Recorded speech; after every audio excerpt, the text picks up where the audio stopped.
Berri onak nahi dituzue? Iñaki Arriola etxebizitza, herrilan eta garraioko sailburuak aitortu du abiadura handiko trenak den lanak bai, atzeratu egingo direla. Vamos, estamos a las fechas que estamos y yo creo que nadie piensa hoy en día que el 2023 o el 2024 sea una fecha en la que se pueda finalizar esta infraestructura ahí. Beste berri hon banazu? Vale. EAJ eta PSek oraingoz ukatu egin dute Zaldibarren hil ziren 2 pertsonen inguruko ikerketa komisioa.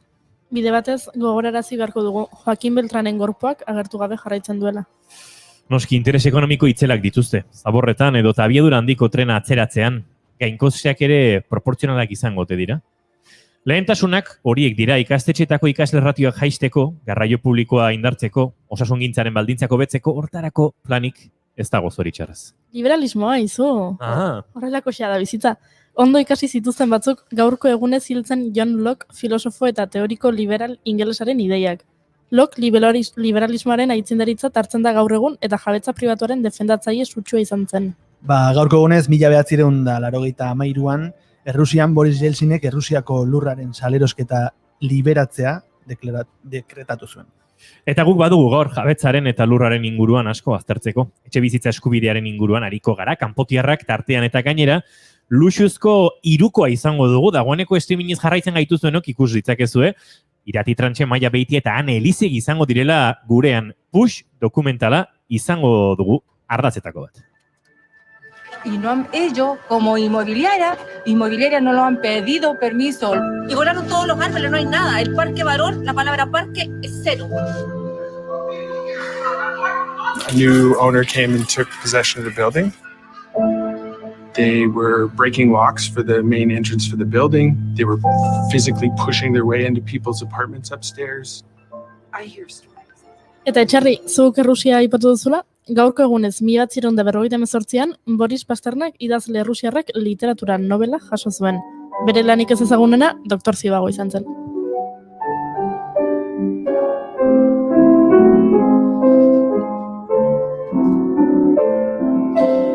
Eleberria 1977an kaleratu zen Italian, baina Sobietar Batasunean ez zuten 1988 arte argitaratu. Ez zain gobernuaren gustoko lana izan, antiboltxebiketzat jo zuten eta presio politiko gogorraren ondorioz Nobel saria bera ukatu egin zioten. Alderdi komunistako lehen idazkari zen Nikita Khrushchevek obra irakurri gabe ere honen aurkako erasoa egin zuen. Batzuk harrotasunetik eta bestek gabeziatik, oraindik analfabetismoa Errusiako gaitzetako bat badelako zoritxarrez. Errusian eta munduko toki askotan oraindik. Pentsa, gaurko egunez, 2005an, Venezuelan Hugo Chávez presidenteak herrialdea analfabetismotik libre zegoela deklaratu zuen. Nazio Batuen erakundeak 2030erako gazteen artean analfabetismoa mundu mailan guztiz desagertzea du helburu. Bill Gatesek omen du arazo hori konpontzeko sekretua. Bai, 5G, hola. Ez bere hitzetan herrialde egonkor batean ondo gaitutako irakasle batek non kulturalki neskak ere eskoletara joateko aukera duten alfabetatzen maila oso altuak lor ditzak. Gutxi eskatzen du, Errez, ondo. Listua.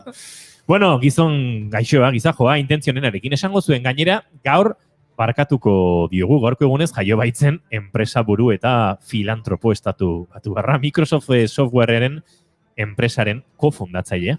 Bueno, dauzkan diruta baliabideak gazteak alfabetatzeko erabiltzen baditu, nik ez diote zer esango. Elkartu daiteke Julia Robertsekin. Bai. Lancome markaren irudia da Roberts eta batera Write Her Future kanpaina atera dute. 2,5 milioiko diru laguntza bat emakumeen alfabetatzea sustatzeko. Aktore batetik bestera, Marta Etura gaurko egunez jaio zen eta Goya sarietarako 3 aldiz izendatu zuten 2010 urtean sari irabazi zuen arte Zelda 211 filmean egindako lanagatik hain zuzen ere. Eta saritutako asko gaurkoan.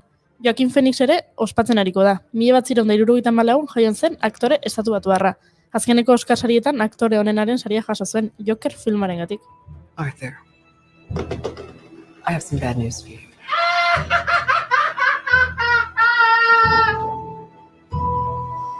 This is the last time we'll be meeting. You don't listen, do you? You just ask the same questions every week. How's your job? Are you having any negative thoughts? Hau, seguro, Asensiori gustatuko zaiola. Eros Ramazzotti, gaurko egunez jaio zen, 1963an. Ba, bai.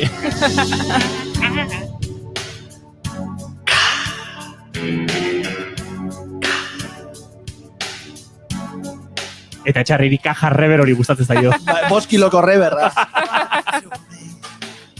Entzun detenean, banekin Etxarri komentario hori gozula. Nik uste hori deskubritu zutela 80ko hamarkadan, ez? Rever digitala. Eta flipatik zian, bai. venga.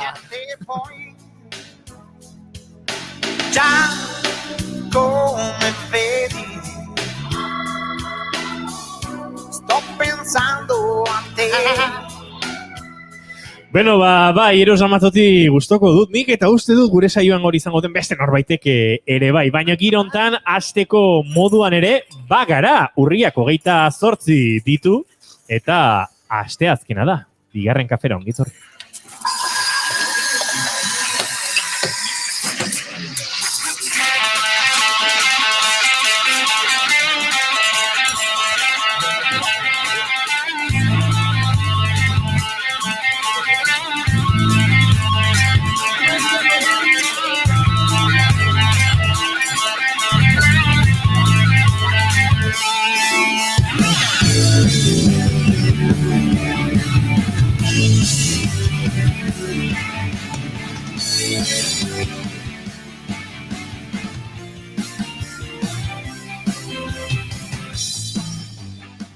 Zuekin inigo, Etxarri. Arratsaldeon, denoi.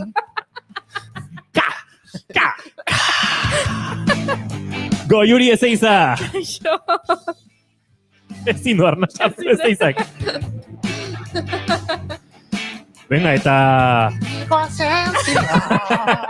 Sarearen bestalen ere baditugu asko. Ane Elizegi, arratsaldeon. Arratsaldeon. Ai, barkatu, Ane Elizegi, arratsaldeon. Hola, bai.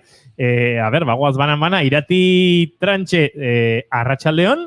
Arratsaldeon. Eta Maia Beitia, zuri ere arratsaldeon. Arratsaldeon. Bueno, orain bai, 6kote ederra osatu dugu hemen, gaurko saioari hasiera emateko izketan ari zaizuena, Inigo Asensio, gaur 81 du, bigarren kafeak eta urriak esan da bezala, 28. Hemendik aurrerako ekuazioak Etxarri iruzten diziot.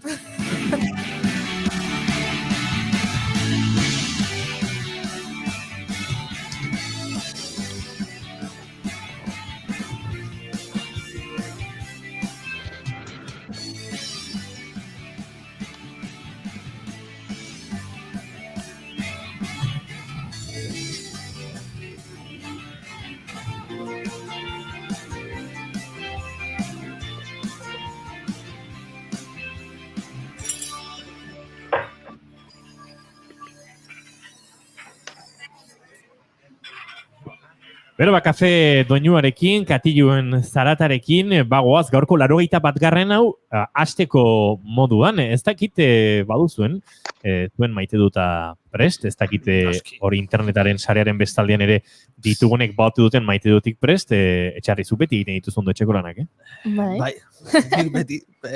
Hemen etxeko lanakin gabe etortzana bakigun ordan. Ez doakotasunetik beti nekin sartzea, ez? Ez du esan zure izan. Zu bakarrik. Askotan egin duzu hau. Bueno, gaurko egunez, 1979an jaio zen Ben Harper, por cierto, Pomona en Kalifornian, abeslaria, gitarrista, rock komposatzailea, a ber, reberrako dagoan. Normala. Hemen beste modu batera, ja, kompresio gutxirekin, Etxarri. Room reverb. Más suelto. Diamonds on the Inside kantuarekin, hasiko dugu gaurko saio hau, eta maite dute, helduko diogu noski. Etxarri, zina zure maite duta. Ditut bi, baina esango bat. Wow. Bueno, ez, igual biak esango ditut, Bueno, ez bat esan. Da, 1970-tik 1979 bitarte, egin zan musika. Vale, 70ko hamarkadako musika, básicamente. Hori da, Zerri? hori da. 70ko musika. Itzegin nahi nun Warnerrekoek abestiarengatik saretan eta emisio desmazteko. Konpontziar gara. Bai, hortan egia, Sirio? Konpontbidearen bidean gara. En serio, Jorge? En serio, Jorge, aurreko denboraldian, ez da borratuko nun. Bueno, sartu... Bueno, 70ko hamarkadako musika. Bai. Hori da zure maite dut. Bigarna zan Frank Zappa, baina, Frank Zappa hamarkada gehiago hartzen ditu, orduan... Tatuaje. 70ko zapa. Bueno, Zapa, que 70 etxun harrapatu, ez. Bai. Bere lehenengo dizka 79ko uste da. Bai, Hot Rats. Baina, hor, Zappa 70. Zer dia Hot Rotzak? Hot Rats. Hot Rats? Hot Rats. Arratoiak edo... Arratoi beroak. Bueno, daria bere lehenengo diskoa. Reberra ez dute behar izaten, baina badaude bateria jotzeko biztu tresna batzuk. Hot Rats? Hot Rots ez dira? Ostia, ez dakit. Egurrezko eskobilak? Eskobila beti, ez dakit. Eskobilak metalikoa, baina... Hot Rods. Bai, esango nuke, egurrezko xafla batzuekin. Bai, zea hor, usaiantzako zenitun antzeko makilloia. Hori da. Hot Rods, bai. Bai, nik Hot Rats. Ja, ondo da. Baina, 70ko musika, bai, nola. Maite dut, pare zoragarria. Juri zeiza, zure maite duta? Nik maite dut zuen musika monologoak egite dituzuenean. Zer, oia zaska, ez etxarri? Bueno, gero tokatuko zaio asteroko kafeari buruzko komentarioa, orduan... Nahi ez kafe bat etxarri. Nahi zu kafe bat etxarri. Ez dakit, Bueno, bai, gero igual. Zuko Juri nahi zu kafe bat? Ez? Ez zaizu gustatzen. Hori zure maite duta benetan? Bai. Hola! Hoi de improvisatzea etxarri? Hori ez dugu maite, programa hontan, Improvisatzea, Bateret. Bueno, maia beituak ez dakit maite duta edo maite naua. Matxedota. Prestatu dut. Matxe naua. Nau? Aurrekoan nau? Bai, Freestyler bada. bai, eta hongun be bai, egonaz pentsaten, aber zerrek matxena behin gexaua neu bera baino, eta klasiko bat ekarriko rot, eta da txakurran kaka. Zema bizar, zapaduroten txakurran kaka. Mierda, literalmente.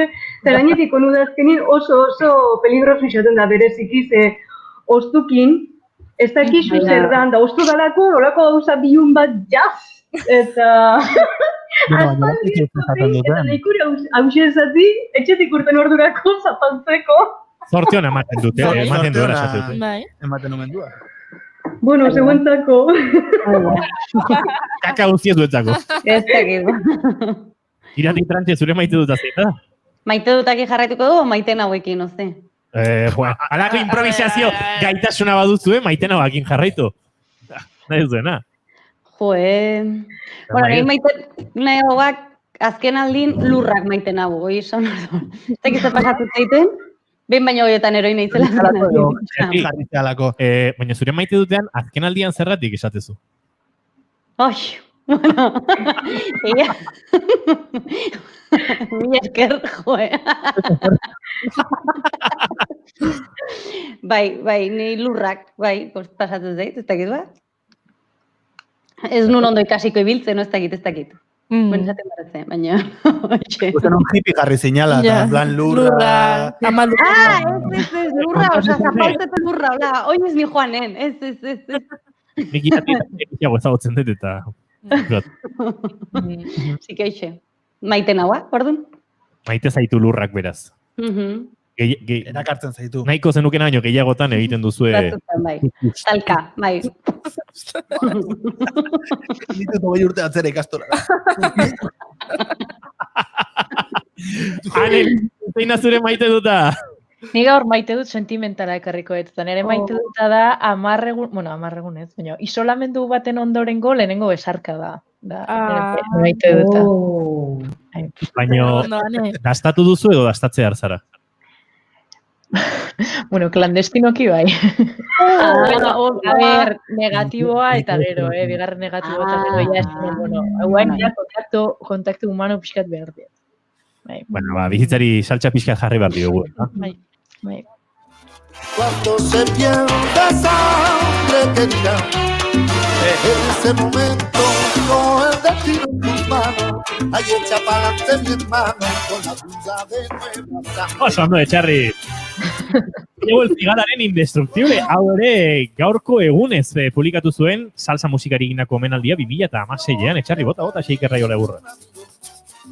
En ese momento piensas que todo es posible, que con la sangre nueva está la fuerza indestructible. En ese momento piensas que todo es posible, que con la sangre nueva está la fuerza indestructible. Cuando la vida se sufre una herida, porque se pierde sangre querida.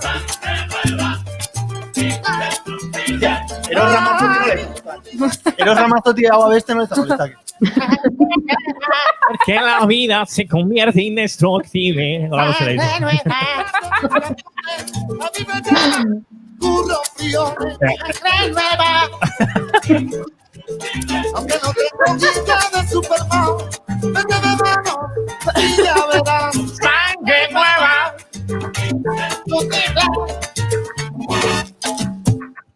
Bueno, ya, tío. Venga, guazen gauza serio eta hitz egitea, gaurko jaioa aldrebestu xamar hasi dugula. Eta gauza serioetaz hitz egin behar dugu gainera, badagoelako, bueno, gaur zer kontatua eta zer aztertu ere, eta aipatu dugu sarreran, jarriko ginera, gauza serio xamarretaz, eta ez dugu gezurrik esango, ze hortan hasiko gara, etxe bizitzaren inguruan hitz egin behar dugu, eta egun honen inguruan gertatzen ari diren eta bizitzen ari garen auzien inguruan.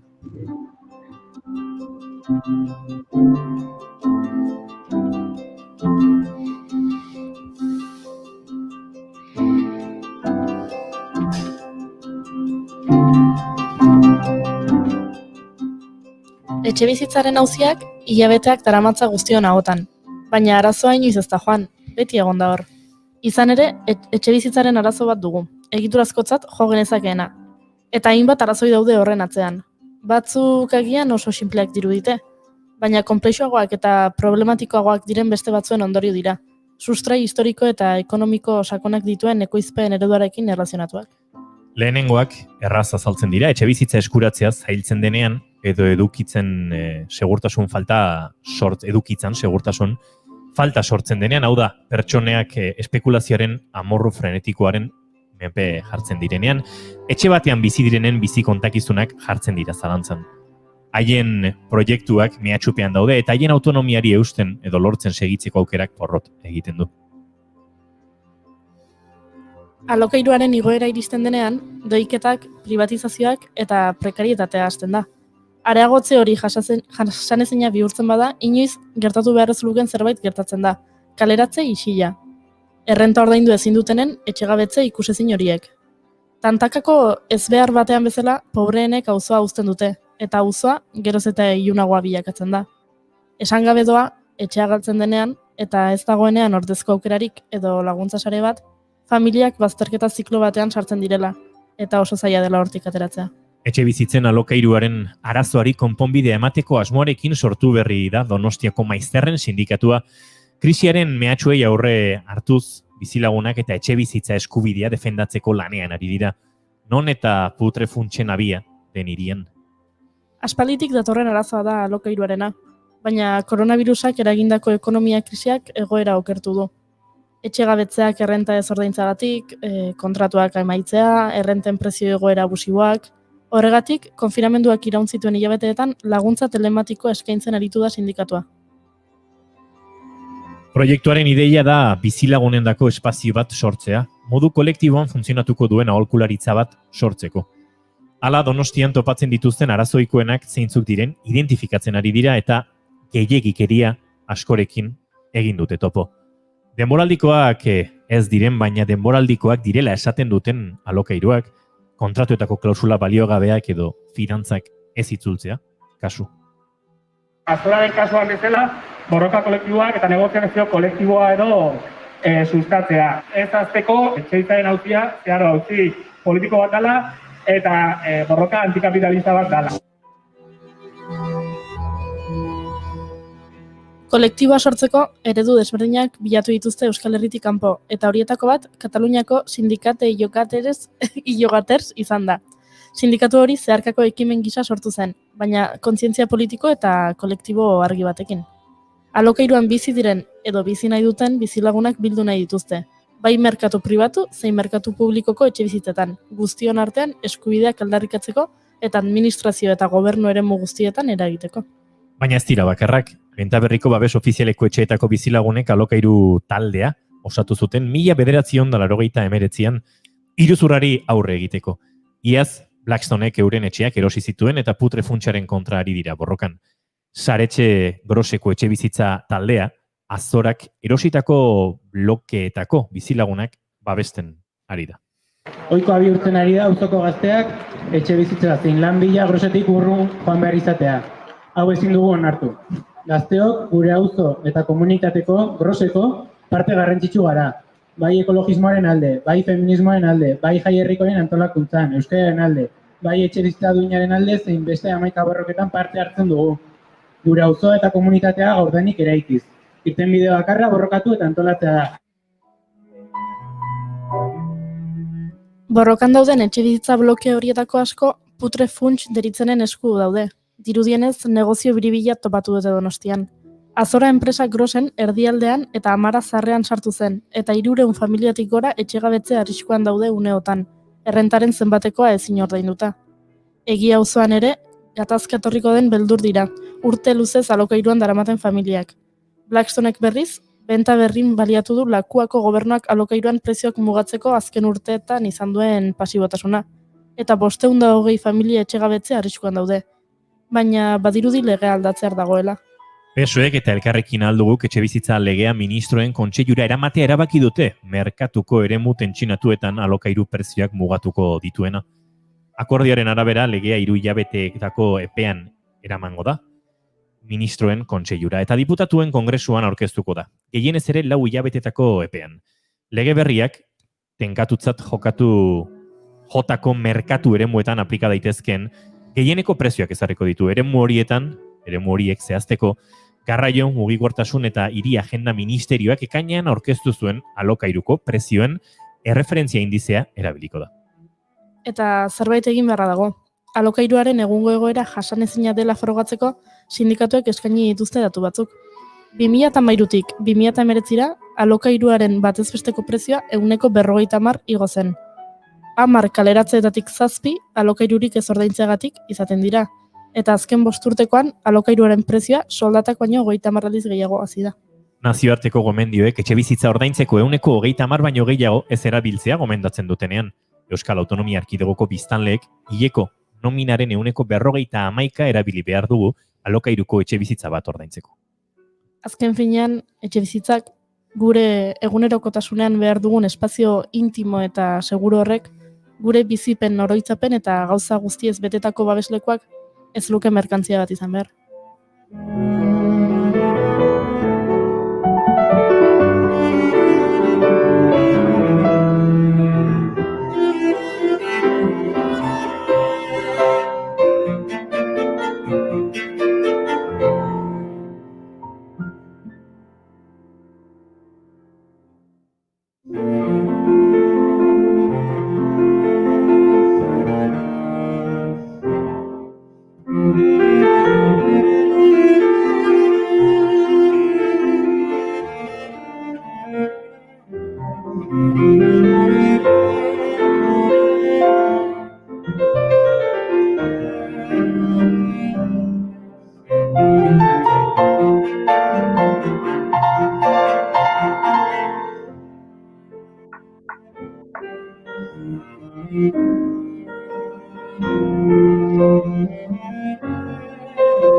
Eta ipatu bezala errealitate honen inguruan hitz egiteko asmoz, bildu ditugu gure kanpotiarrak edo kanpotiartarrak.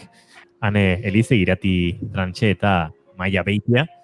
Hain zuzen ere, ane hirien eguna aitzaki edo baliatu dugulako, hirietan gertatzen ari diren egoera hauek salatu edo hauen inguruan aritzeko behintzat. Bai, urriaren 31 da Nazio Batuen arabera hirien eguna, eta, guri iruditu zitzaigun oso momentu egokia zela, eta gero, aste hontako berriekin gaina guendikan eta gai aktualagoa bihurtu zaigu ez, nola hirietan, aurreko oin dela 3 aste komentatu genitun, hiriak askotan ez diala denontzako, eta batez ere ikuspegi feministatik eta genero ikuspegitik egin genion, begiratu genien hiriei, baina, daude beste faktore transbertsal asko hiriak denontzat egiten ez dituztenak, adibidez, adina, errenta, edo, klase soziala, arraza, osasuna, ez? Eta horietako bat da, interes ekonomikoen faktorea. Eta, pixkat hortik tirata, ekingo dio gaurko gure solasaldiai, eta hortako push dokumentala karri deu, destripatzen duna pixkat zein dian interes ekonomikotatik abiatuta, hiriak erabat bizi ezin bihurtzeko bidean eramaten nahi dian prozesu hauek. Egunetik egunera zailagoa daiten etxebizitza bat topatzea eta hirietan bizitzea gazteentzako benetan zaila da bihurtzen, eta Goiuri komentatu den bezala etxebizitza oinarrizko eskubide bat da, ez? Orduan, pixkat itzengo deu nola oinarrizko eskubidea erabiltzen den merkantzia bezala prozesu hauetan, eta nola gelditu hau. Iruditzen mazizuean, gainean murgiltzeko aipatu dugun push dokumental horren trailerra entzun eta ikusi egingo dugu, eta hortik abiatuta helduko diegu gai honek dituen erpin guzti. You know, the first sign that you're going to have to leave your neighborhood is when vintage clothing shops show up. And the housing value is going to go up, and then they're all going to get the push. In the Greater Toronto area of the last 30 years, housing prices have increased by 425%. Then we start asking, who's going to live in cities? Who are cities for? Zertarako dira hiriak galdetzen dute. Like $900 each. If it goes to $3,400, then I have to make at least $100,000 a year. Prezioaren igoerak horrela egiten badunik etxea utzi behar dut. They start buying up properties because it's a fantastic investment for them. Jabetzak erosten hasi dira beraientzako inbertsio ikaragarri ona delako. One reaction, an ironic reaction is, if only. It's much deeper than that.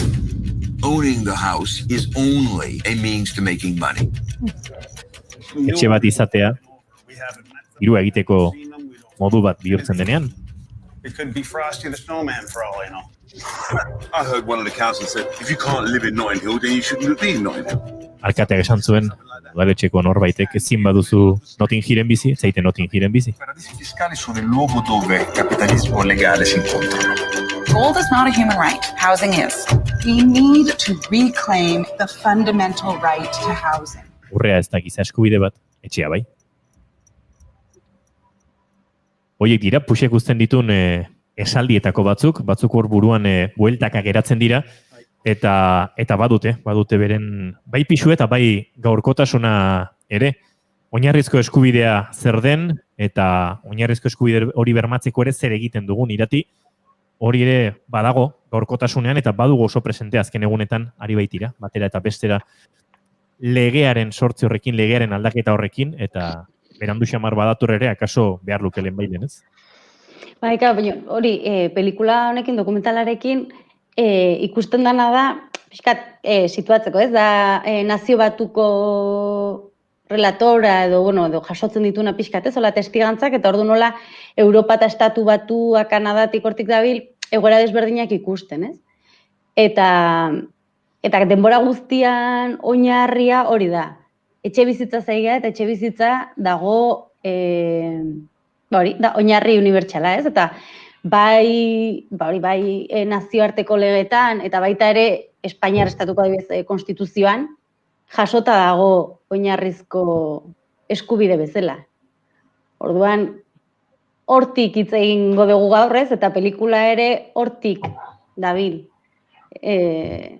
Nola oinarrizko eskubide izan da, erabiltzen den ekonomikoki, hori ez, espekulatzeko, dirua lortzeko, eta orduan, bueno, badirudi orain ez, pixkate ezbek ere komentatu ezbe, nola lege honek, edo orain ez, bueltan dabilen legeak, bueno, jarriko ditun hainbat, ez dakit, arau edo limite, baino usteet importantea dela, eta hau prestatzen ez, euki ditugun elkarrizketetan, esaten, ostras, eske, oinarrizko eskubidea da, ez? Eta uste hori euki behar dugula oso presente. Guztiz perspektibatik helduta daukagula ematen du, ez? Bai.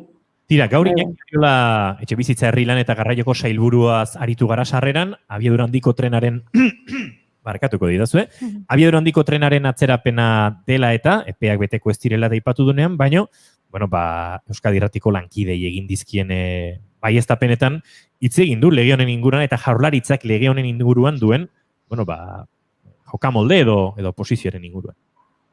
Que ir es un poco por partes, ¿no? En principio lo que hay es un acuerdo para que se pueda aprobar en el Consejo de Ministros en un plazo de 3 meses pues el proyecto de ley de vivienda y en dicho proyecto de ley de vivienda se plantea la oportunidad de que se puedan introducir algunas medidas desde el punto de vista del control de los precios del alquiler, ¿no?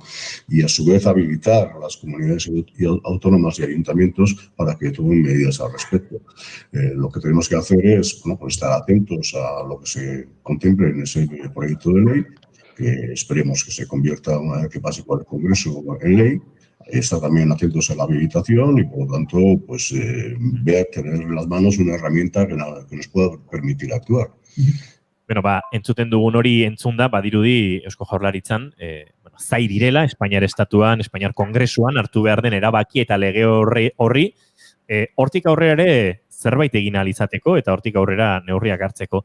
Maia beiti ere oraindik ez du agurtu, baina Maia ez dakit badirudi ez, oso diskurso instituzional, oso diskurso hotz, oso diskurso urrundua, baina hori gertatu, legea ezarri eta gero errealitatea ezagutu arte, eszeptizismoan akaso ondo kokatuta gaudez, no? Gora Hume.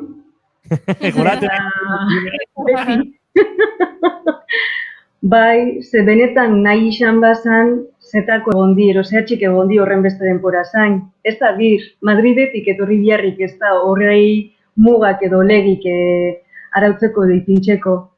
Baina, hemen guk ezpada behixen eta Madridetik badator, adiogon biko gaz letra txikixen zerri ipintxen da ben. Adi egongo gara eta ikusi beharko dugu egia da, sailburuaren hitzak entzun da gauzak ez dizkigula gehiegi argitu, baina push dokumental horren trailerrean entzuten genuen ez dakitoren buruz ondari nahi zen, baina esaten zuen gentrifikazioa soilik balitz, if only, baina horren atzean goza sakonagoak ere badaude ez. Zer dago gentrifikazioaren atzean, Ane? Bueno, gentrifikazioa lehenengo azalduko dut, da azkenen hirietan ematen dian mugimendu soziokultural batzuk orokorren bertako bizilagunek jazen dutelako errenta ordaindu, eta orduan hiri zentrutik edo hiritako behaien betiko bizilekoetatik kanporatuak izaten dira eta normalen periferira joten dira bizitzera, auzo merke gautara, ez?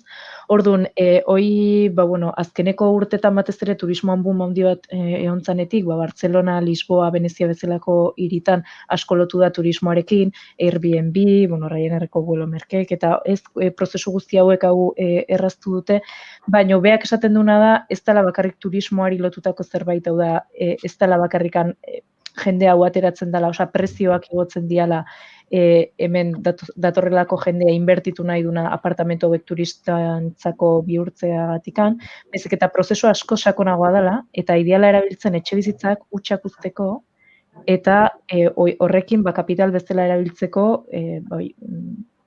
dirua sortzeko azkenen, ez? Eta orduan, honek turismoaren gentrifikazioak ere, kalte handiak ekartzen ditu hiritara, ez? Azkenen turismoak behar duen hiri egitura edo biztanle normal, hiritar normal batek behar duen hiri egitura ez da berdina. Turismoak, ez du arategi bat behar, ez du posta bat behar, ez du komunitate bat sortzen, ez? Eta pertsona bat datorrena, egoten dana 2, 5 edo 8 egun hiri hortan, eta gero juten dana, ez ditu harremanak sustatzen, badakigu zer dakarren, baino esan nahi dutena da, hortik aratago dijoaztela, eta daula monstruo bat, ez, komentatzen dana Puig dokumental hontan, hiritarrek dakite zerbait daola, eta zerbaitek kanporatu nahi ditula, baina ez dakite oso ondo zer dan, ez, informazio falta bat daolako hor.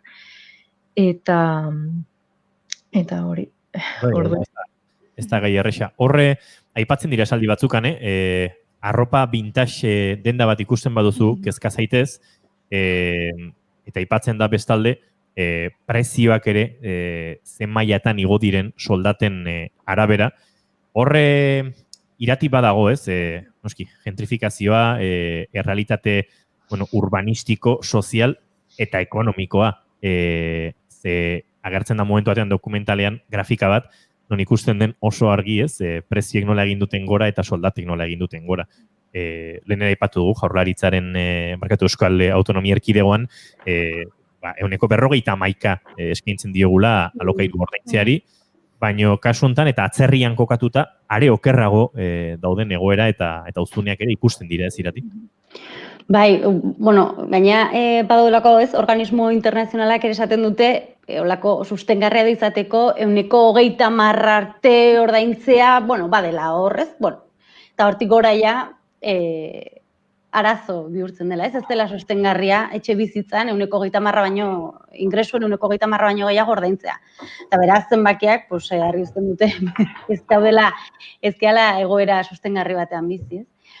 Eta gainera, hori, esan dezuna prezioak igotzea modu batean, eta soldatak askoz gutxiago horre komentatzen du, ezkenen, oinarrizko ekonomia printzipioan edo aurka dijoala, suposatzen da, merkatuak funtzionatuko balu, gutxi gara bera antzeko, merkatu legeak sinistuko bagenitu eta defendatuko bagenitu, baina gutxi gara bera antzeko jun beharko lukela, ez?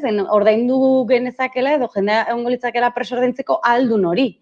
Eta Puixen ere ikusten dira hainbat datu, direla, $100,000 kobratu behar dutela urtean, batzuk ordaindu alizateko pixua. $100,000, ze lan mota eukiezakezu hori kobratu alizateko, ez? Orduan, hor badaude, hainbat gauza argi uzten dutenak, merkatu legeak ere ez daudela. Hor badagoela beste zerbait, eta nek esan duen bezala ez monstruo deitu genezaioken, edo, baina monstruo horrek badauzkala izena bizenak, eta badaukala funtzionatzeko modu bat, ez? Eta da etxe bizitza ez ikustea etxe bizitza bezala, baizik akzio bezala, ez? Eta azaltzen du adibide bat, adibidez Blackstonek hori, ez da bere dirua jartzen, ez? Baizik eta eskatzen diola jendeari, edo enpresei, inbertitzeko prest daudenei, utzi dirua eta guk egingo dugu. Eta ordan hor sortzen daulako bolsa bat, ez, diruena, eta ja ez da, esatea, etxe bizitzak erosiko ditugu. Etxe bizitzak dira, baina nukasi edo zer gauza izan ziteken, ez? Ez da, etxe bizitzak beteta dauden etxe bizitzak. De hecho, utxak baldin badaude, hobe, zen horrela ez dago inorke jatzeko, ez da mantenurik behar, ez da, eta hor badaukagu hori, inbertsio espazio bezala. Azaltzen dara mapa bat, zenbat, etxe bizitza dauden Londres erdigunean, atzerritarren, erosiak, eta eske puntu gorriz beteta dago, ez? Orduan, zer gertatzen da? Hor bihurtzen dira akzioak, eta orduan da, nik hortan inbertitu baldin badet, eta bihar saldu nahi baldin badet, saltzen ari naiz, erosketa horretan nire zatia. Eta horratzen daude, hori ez dakizemat pixu, ez dakizemat edifizio, ez dakizemat auzo. Bai, gainea, dinamika bat azaltzen da dokumentaren oso interesgarria eta beldurgarria dela askotan etxebizitza hauek erabiltzen diala dirua zuritzeko baita. Orduan, dirua zuritze honetan, zenbat eta prezio altugoa izan etxe bizitzek, behai gehiago interesatzen zaie, orduan eta diru gehiago zuritu ezakete, orduan honek ekartzen du, zuritze honen prezio hauek jutea gora, inungo limitei gabe eta alegeta zenbat eta gehien, hobeto. Bertako bizaleen kanporaketa gertatzen da, bizitza euskarriaren edo bizitzaren euskarri den hiri hori desagertzen delako. Berez ere ikusten ari gara dokumentalaren irudi horiek, hor Irati aipatzen ari zinen, bada momentu bat non dokumentala murgiltzen den oso arlo ekonomikoan, eta uste dute ikusle arruntaren zatera kosta egiten dela ulertzea, ez da egit, aktibo fiktizioen eta inbertsio festa horren, eta ez dakit zenbat aldiz rekotizatzen den jabetzaren, eta badaude kontzeptu batzuk akaso jarraitzeko zerbait komplikatuak direnak, ez? Bai, justo hortaz ginen, ez? Hori nola azkenean, eskizkaude hitz egiten zerbait materialaz, ez? Gaudena da hitz egiten hori, material hori, edo zerbait material hori, kasuntan etxegitza denak, erabiltzen dela azkenean akzio bihurtzeko, ez? Olako pakete handi bat bihurtzeko, abstrakziora pasatzeko, eta erabiltzeko, hori, bai hanek esan duen bezala dirua etxuritzeko, edo eta, nik dirua ez dakin nun jarri, momentu honetan bankuek ez diate dirurik emango dirua edukitzagatik, eta orduan, hor mugitzen naiz, ez? Baina, karo, hor gainera sortzen da beste arazo bat, dela, ze deskonexio sortzen dan hemen, herritarren eta jabeen artean. Eta azkenan badakigu guk ez, parekoaren aurpegiak edo ezagutzen ditugunean parekoen bizitzak beste modu batera jokatzen degula. Eta orduan hemen azkenan da, ez, izugarrizko, hori, bi mundutan biziko, bi edo ez dakit, ez, mundu disparetan biziko bagina bezala, eta berdintzaigula ze pasatzen dan, edo berdintzaiela ze pasatzen dan, ez, bizitza hoiekin. Orduan... Bai, gero zuek iratik eta hanek, ez, esan da ben, aritxik, hor badaz bi puntu oso importante dela, batetik, honek salerosketak logika normaletik kanpoa urteten da dela, ze hor mobiuten dan diro guzti munduko PIB baino gehiagoa da, oza, ja, ez daik hori balixu dirutan negurtu, oso gatxe txengazku imaginati benetan ze balixo dakarren munduko PIB baten zer da hori, ez?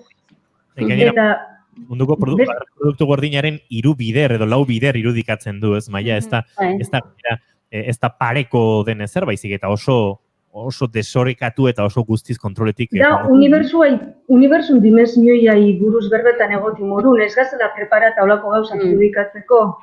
Eta gero horreaz lotute de bai, aprobetxaten dizazko oso gauza tekniku dela, eta jente normalak, gexenok, mortalak, ez daki hauela zerrei buruz da bizen, eta zelan funtzionatzen da ben.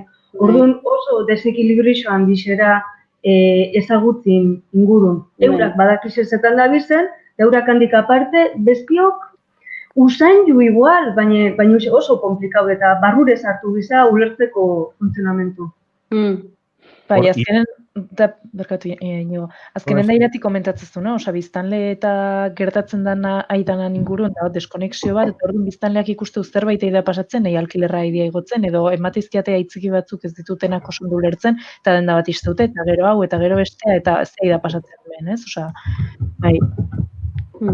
Baita, azkenen informazio faltak ere, ematen duen, azkenen gaitasun ez da, hori ez, bai protestatzeko, bai gauzen aurka juteko, edo bai gauzak aldatzeko eta antolatzeko, ez? Azkenen, gainera, ulertzen dugunean, bagian konturatzen gea, gure parekoari pasatzen dena izaiona ere, dela, gutxinez jatorria leku berdinetik datorrela, ez? Eta hori zagutzen ez dugunen, uste dugu ez eske nere arazo bakarri da, ez? Neri gertatzen nahi zaiten, eta hor, badago, komunitate austura bat ez bakarrik, auzoan ja ez dagoelako komunitaterik, eta ez dagoelako auzo egiterik, ez daudelako zerbitzuak, ez daudelako, eta hori, gentrifikazioan, ez, komentatu dunanek. Baina, bestalde ere bai, antolakuntza zezaila dan, hori ez, informazio ezagatik, edo ezagutza ez horrengatik, antolatzea monstruo horren aurka, ez, nor da, zer da, eta nola funtzionatzen du, ez? Egunetan, aipatu izan dugu, aipatzen ari ginen saioan, Txilek egin duela bere aukera, eta aukera hortan konstituzio berri baten idazketa bultzako dutela. Dokumental hau nahiko dokumental berria da, 2019 garren urtea da bere produkzio urtea, oraintxe filmin plataformak ikusgai du nobedade modura edo, beraz, entrevistabek azken urte hauetan hartutakoak dira, eta Valparaiso nahi zuzen ere, Txilen, fokalizatzen da, zatietako bat, eta bertan entzun dezakegu, hango testigantza bat. Already luxury condos and lofts because no one in Valparaiso can afford to buy and purchase any of these units. So these developments are clearly not for the people of Valparaiso.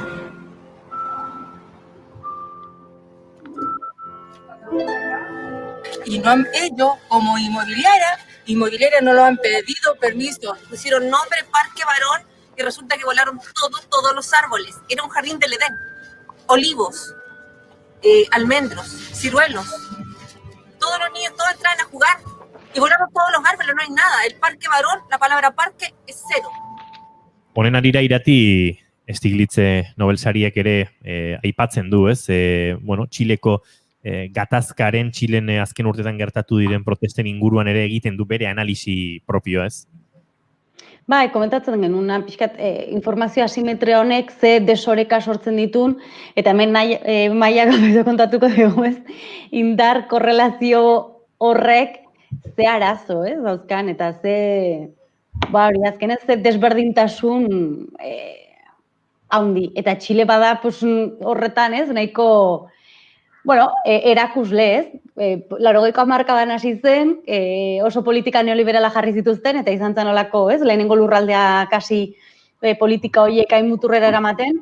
Zenbat urte pasa duten, olako ezin egon batekin, eta protestan, eta baino jakin gabe oso ondo zegertatzen ari zen, eta badirudi orain, ikusiko dugu, ez? Baino, bueno, lortu dutela zerbait ulertzea, antolatzea, eta horri nolabait buelta ematen hastea, ez? Baina prozesu luzea izan da, eta bueno, ikusiko da, ez? Nola jarraitzen duen. Hor maila bada, ez?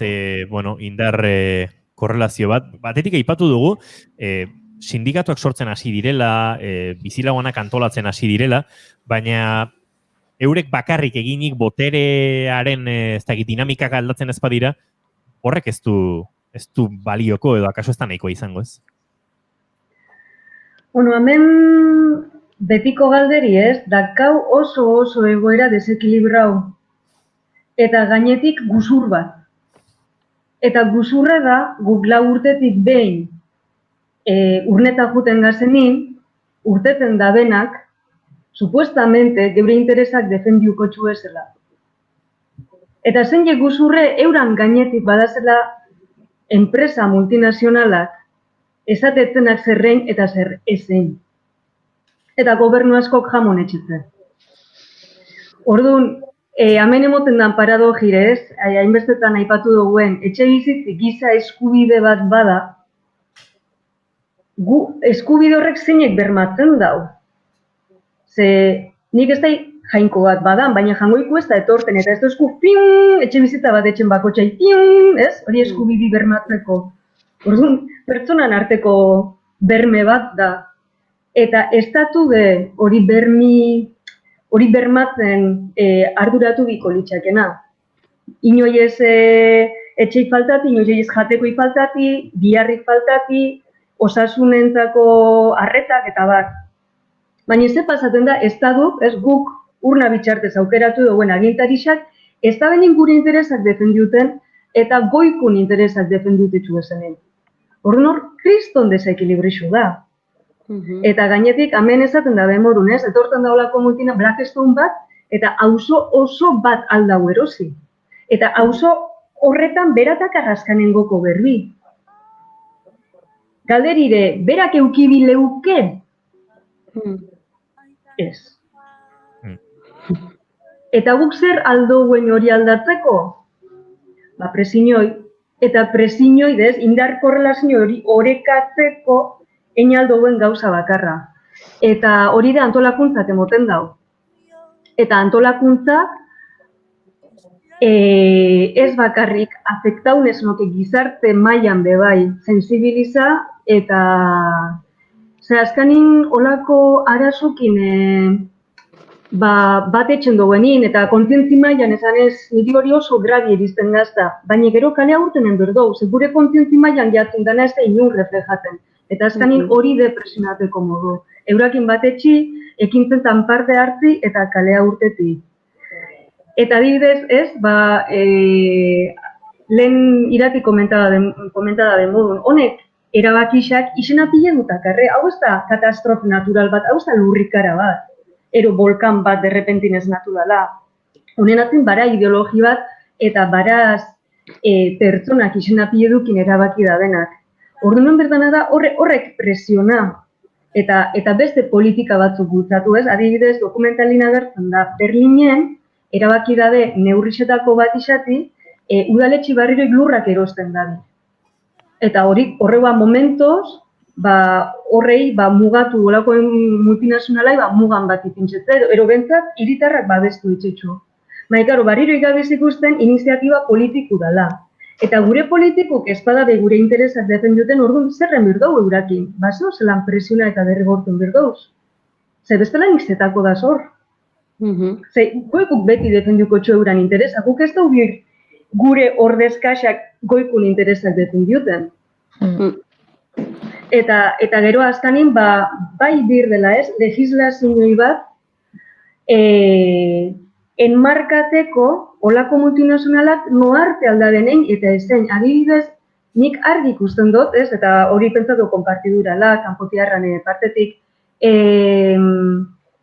legislazioi egon berdala, independientemente, olako Blackstoneeko gerenti, amorala, inmorala, ero zer pasaten gakon burutik, baina ekintzak, ez libre eukitsi beran eraben guztietxik, legik egoti. Eta argi markatzen ez, ezin jabela, adibidez lurra publiku pari ez saltzi enpresa pribauai, horre publiku gixati, eta hor bizirizen familiak bermatute eukitsi etxe bizitza bat, edo legislazioi alkilerrana, benetan dakauen soldatakin parekatu alkilerra ordaintzi, eta beste hainbeste neurri aldizenak hartu, eta baten batek hori legi espadau beteten, benetako zigorrak egoti, beste mortalai aplikatezkun morun. Zen maskari itxartu jaztearen, multipintxin dabe momentun, aidan beste familia etxe baitlagatik zehatxik gehatzen den ikune.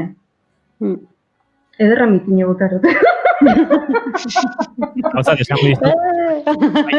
Kanpotiarrak ados izango dituzu, baina etxarrita biok ere guztiz,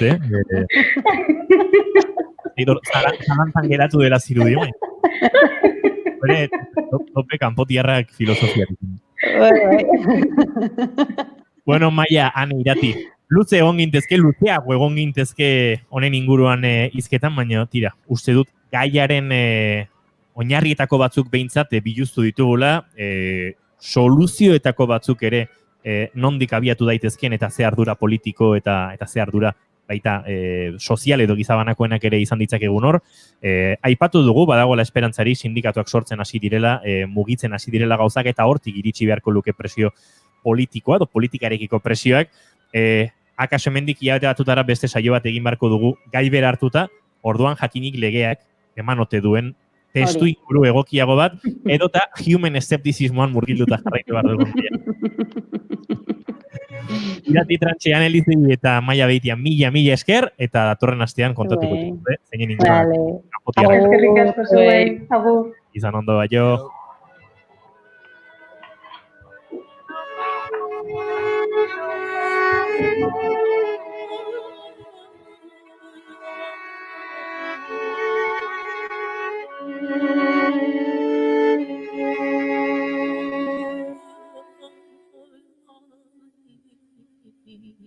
Silvia Pérez Cruzen no hay tanto pan kantu honen azken doinuekin aurrera egingo dugu eta segituan gurean izango dugu etxarriren gaurko gonbidatua doinuetatik haratago asmatu dut ez etxarri izena.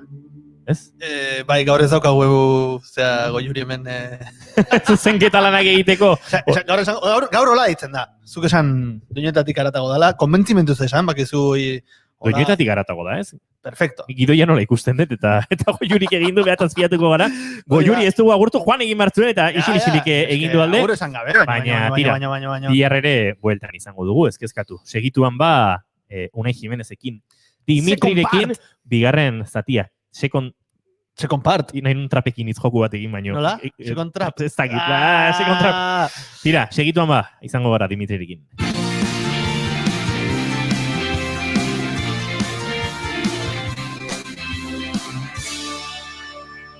Emaiozu bigarren aukera bat egunari. Naiz irratian, bigarren kafea.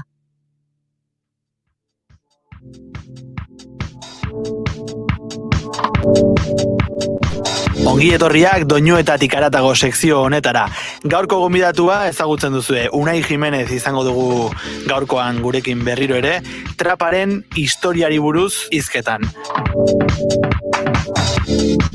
Ofizioz, sonidista dugu Unai Jimenez, Trintxerpetik dator, eta aurrekoan esan behar zitun guztiak sartzen ezitzaizkionez, gaur bigarren parte bat egitera dator.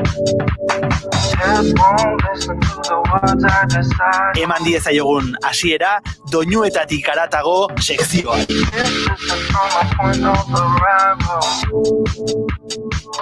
Arratsaldeon eta ongi etorriak izan Doinuetatik haratago sekzio berri honetara. Gaur bigarrenez Unai Jimenez dugu mikrofona aurrean. Arratsaldeon. Arratsaldeon. Bueno, gaurko bigarren partean aurrekoan utzi genuen trapa, gaur egungo trapa den astapenak hasi zian momentu hortan, ez? Aurrekariak errepasatu genitun, eta gaur, hortik aurrera ingo dugu. Bai, lehengoan egin genuna izan zen trap musika popularizatu zen baino lehenagoko aitzindariak, baina ja trap musika bazan, eta gaur egingo deguna, da ja popularizatu zenetik eta gurera iritsi zaiguna pixkat erakutsi. Aurreko saioan, eskabat, errepasatu genuen nola 80ko hamarkadan ekialde eta mendebaldearen arteko pike horretan, hegoaldea gailendu zen, sari zean? Sour Sours. Sour Soursetan Outcast. 85ean, Outcast da, ez? Outcastek esan zunean hegoalde entzungo dezu, ez? Eta nola, 85etik 2000 arte hortan, hasi ziren jartzen lehenengo harritxoak, eta 2000 urte inguruan utzi genuen trapari buruzko saio gura. Ezin genuen dana saio bakar baten kondensatu, ez? Hoi da. Eta iritsi ginen urte horretara, non hegoaldeko hip-hopa dago mainstream totalean, eta da gehien saltzen duna, pelikuletako banda sonorak egite dituna, eta, bueno, hor zegoen. Eta orduan, handikan urteetara, azaldu zen produktore bat, hartu zuna, musika trap hau, zala oso underground, eta, bueno, zula inbesteko jarraipenik, zen hegoaldeko hip-hopa eta trapa ez da berdina, osea, badago alde bat. Eta honek egin zuna zen trap alde hori hartu, garatu egin. Egin, sortu. Bai, piezak sortu eta... Bai, tipo hau zen, Eliza baten jotzen zu bateria,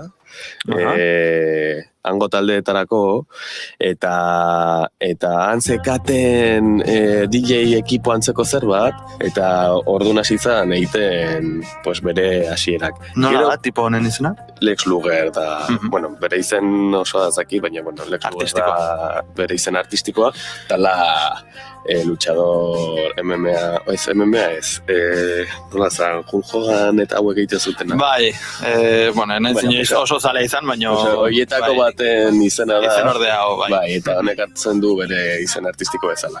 Eta tipo hau, hori izan, Eliza bateko bateria, bueno, txikia zanen, ez? Eta gero hasi zan, bere mobidak egiten, eta gero PlayStationen zegoen programa, joku bat musika egiteko, eta hor ere hasi zan. PlayStationeko programa batekin, aplikazio batekin. Osea, tipo honek ikasi zuen PlayStation batean musika egiten. Gutxi bera. Bakoitzak bere baliabidea ditu. Eskura zekana.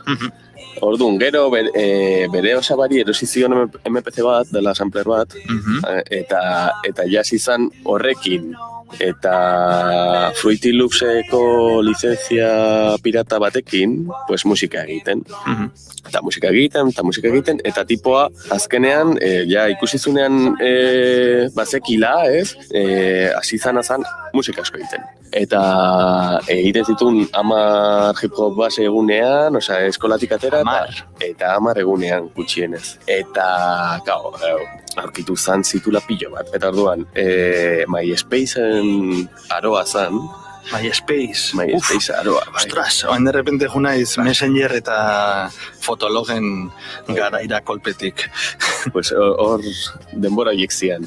Eta tipoa MySpace bat egin zuen, eta hasi zitzaien raperoei baseak bidaltzen. Atope. Baseak bidaltzen atope.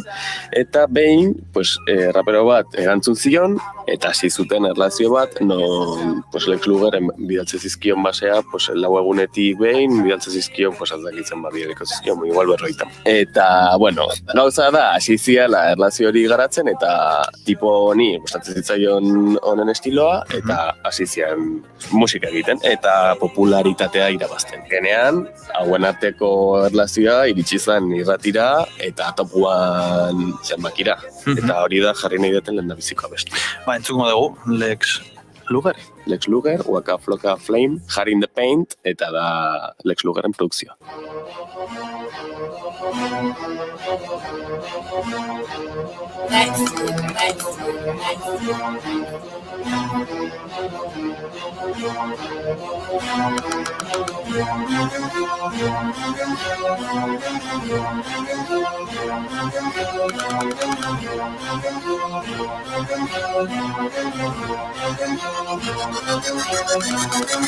I go hard in them.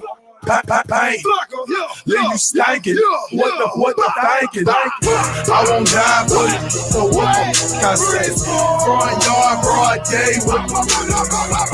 See Gucci, that's my Gucci. I hang in the jail with them hits. Walking flock of flame on the hood. Riding real slow, big corners. Got a main, got a mistress. A couple of girlfriends. I'm rich. Keep my dick hard and keep me you get bills free, shouting no joke. That's what I stand for. Bricks. I'ma die for this shouting, man, I swear. Bueno, entzuten nahi da Waka Flocka Flame, Lex Lugerren temazo hau. Beti, komentatu dugu, beti erabiltzen diela, nahiko akorde ilunak, nahiko tonu agresiboan, ez? Pentsatzen eta hauek ez diala gizarteko goiko estratutako gazte akomodatu horiek, ez? Ez, eta ez da ere Elizan ikasizuna ez detuzte hemen Lex Luger aplikatzen dunik. Baina bai, iluna izaten da, bueno, nire ustez izan behar du, zen nondik dator, representatu nahi du. Baita ere, letrak entzun da, jarraitzen dute ekialde eta mendebaldeko pike edo, borroka horrekin. Bai, baina gero ere bai, askotan entzuten dezuna, ez da, hainbeste igual, oza, Westside, igual, esan nahi du Atlantako Westside, oza, ja, irian bertan banatzen dute, pik asko, dago Bloods eta Cripsen arteko gerra hori, oaindikan irauten duna, bueno, soziologia asko hor. Bai ez, badago antropologiarako materia aztertzeko. Asko. Bueno, aurrera ingo dugu, bigarren aukeraketa zein aukeratu duzu? Gauza da, egin nahi nun nola pixkat esplikatzeko, eta orduan, hemen ja irratian daude, eta hemen ja sartzen dira ja rapero pixudunak, ez, ja industrian badakatena beraien garrantzia, eta Kanye West adibidez segituan sartu zen movida honetan. Kanye West eta DJ-ak eta azkenan ja sartzen dira, pues, modan jartzen dituzten, osea, taste maker deitzen diote. Taste maker. Sortzen dutenak tendentzia edo zerbait. Zapore sortzailea da istoa, baina bai da, pues, modak egiten dituztenak. Eta orduan hemen ja DJ-ak eta rapero influentzia sartzen dira, eta jazten da, pues, diskoteketan eta pues, klub bertsioak ateatzen, DJ-ak hau festetan jarri normalizatu. Eta horren adibide bezala jarriko dut, ni jarriko nituzke biak, baina nola denboraz oso larri gauden, zen ni oso txapas naiz, pues jarriko dut bigarrena, ja lehenengoa sartuta gola. Orduan, Kanye Westek ateazun trap abesti bat, eta gero DJ-ak egin zuten trap elektronikoan bihurtu. Ez, ja, menazten gara ja traparen subgeneroak sartzen. Baina hau ere erraztuzun musika hau diskoteketara jutea eta musika hau normalizatzen jutea eta modan jartzea, ez? Entzungo duguna da Kanye West, Mercy, ja trapa bestia dana, eta remixa ditute RL Grime eta Salva, eta bihurtzen dute trap elektronikoan.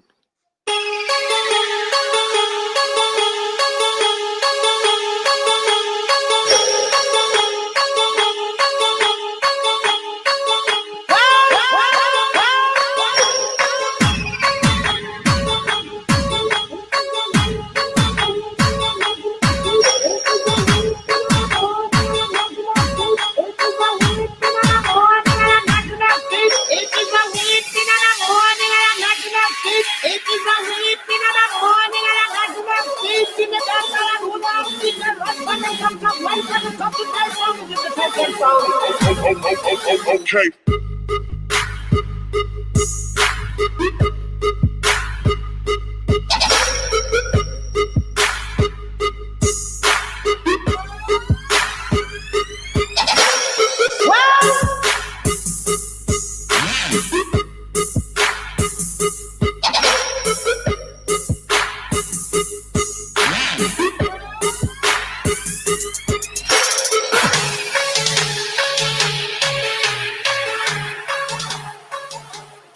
Entzuten ari gara, Kanye Westen Mercy kantuaren remixa 2012an kaleratu zuten Mercy, baina hau pentsatzen dut remixa bere pixka bateran dago batako zuten, edo jarraian. Bai, gutxi tardatuko zuten. Kanye West, etxamarte eta bestia entzuten ari gara, bajoak eman ditela atentzioa gehien bat, dela konstantea, ez? Eta gero ipatu jazu nola klubetan edo diskotekatan, zerbait bilatua dela, ez? Claro, musika hau pentsatua dago, ja, pues, gaueko ordubietan jartzeko klub baten, ez dago volumen limitaziorik iaia, ez? Eta kasosu grabe batzuk, pues, nabaritza dituzula, ez? Nota marroia, ez? Kanye West, azkeneko astetan esan du, jaetetan, estatu batuetako presidente zara, orkestuko dela. Ba, ez da orkestuko, ja. Esan zuen aragako, ja, behan duzi joan. Bai, ez? Falta zitzaizkien, bai. Zara zu artifizialak eta zetzeon mamirik esaten zuen hortan. Kanye West izan zen Donald Trumpen asesorea, bere lehendabiziko asteetan, hilabetetan. Donald Trumpen gero kendu zen, ez nahi goratzen zegatik utzi zion asesore izateari, baina politikoki ez daude hain. Tipo hau da personaje oso berexia. Berexia beste gauza batzuk, beste adjetibo batzuk ez esatearen. Goazen 3. aukeraketarekin. Bai, pues bueno, ja pixka bat hau finkatzeko, pues urte horietan izan zen generoa, pues, finkatu zanean eta indarra hartu zunean. Eta ere, definitzen zan, nundikan jungo zian historioak, ez? Eta, pues, abesti hau jarri nahi dut, zeren hemen ja baseetan rapeatzen den modua, pixkat berezitasun gehiago ematen hasi zitzaien autotuneakin, eta ere estiloan, ez? Estiloa lasaiagoa da, lasaiagoa baino pasota. Zu entzun dezu gaur egungo trapak. Bai, nik nire iritzia, esan izun, zintzan. Bai, pues hau zan, honekin pixkat hasi zana, eta nahi grazia egiten dit, porque, ez dakitu hain esan ogero, baina badaka anekdota kurioso bat abesti honek, eta generoa definituzun, eta gero anekdota da bastante kuriosa, ez? Orduan, guazen jartzea eta gero kontatuko dugu. Ados. Hau da, Future Tony Montana. It's the cartel, nigga. Hey, Tony Montana, Tony Montana, Tony Montana, Tony Montana. Check about my ears. Tony Montana, Tony Montana, Tony Montana. I'm about to cut the 20 my 10, 20 my 10, 20 my 10. You leave me no choice, take 20 my 10, 20 my 10, 20 my 10. I take over the streets, fresh out the banana boat. I come straight from the east, but niggas split talk down the low. You tell me where you wanna meet, I'm coming with a gang of dope. My cigar from the last, I'm laced up to the fucking floor. The Porsche, Carrera, Panamera, 911. I do the whole dash, dropping all cash. Got it to the death of me, I'm sticking to the recipe. Blood, them with Colombians, I know Sosa. All I got is my balls and my words, fuck you roaches. Everything we do, we put Versace on the sofa. The money got me geek, like I took a hit of coca. My life is a movie, I gotta stay focused. Turn him 10. Bueno, entzuten ari gara Future, Tony Montana kantua. Bueno, letra jarraitzea agian ez da oso erresa, baina bideoa ikusi nahi badezue YouTubeen ikusi, baloreak transmititzen diren baloreak bertan. Kalekoak dira, kaleko baloreak. Kaleko baloreak dira, bai, da pixkate mezua, gehatzen zaizun mezua da, lapurtzen banauzu, lapurtzen badidazu, ojito nerekin. A ber, ze anekdota zegoen honen azten, lehen komentatu duzu anekdota bat zegoela. Bai, bueno, entzun dezute abestia. Estiloa da pasota, eta tipoa egiten duenean, gauza raroak egin ditu atxakin. Eta galdetu zietenean abertzegatik egin zituen gauza horiek, eta nola okurritu zitzaion, eman zuen esplikazioa izan zen, gauza raroak egin ditu atxakin. Semejante drogadakin. Eta galdetu zietenean abertzegatik egin zitzekin. Eta duen grabatzera joan zen. De aquellas maneras, ez? Eta kafiak aizkintzion igual. Bai, tila gehiegi. Kolakauean droga botazioten, no? Eta gauza da tipoa grabatu zula, pues hori, ia ezin zula hitzegin, eta hurrengo egunean entzun zutenean, gustatu zitzaien, eta lautzi zuten. Entzun dezakegu pixat, hasieran nola esaten duen Tony Montana.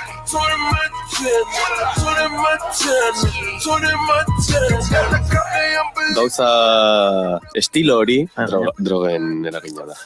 Sentitzen dugu esatea, baina...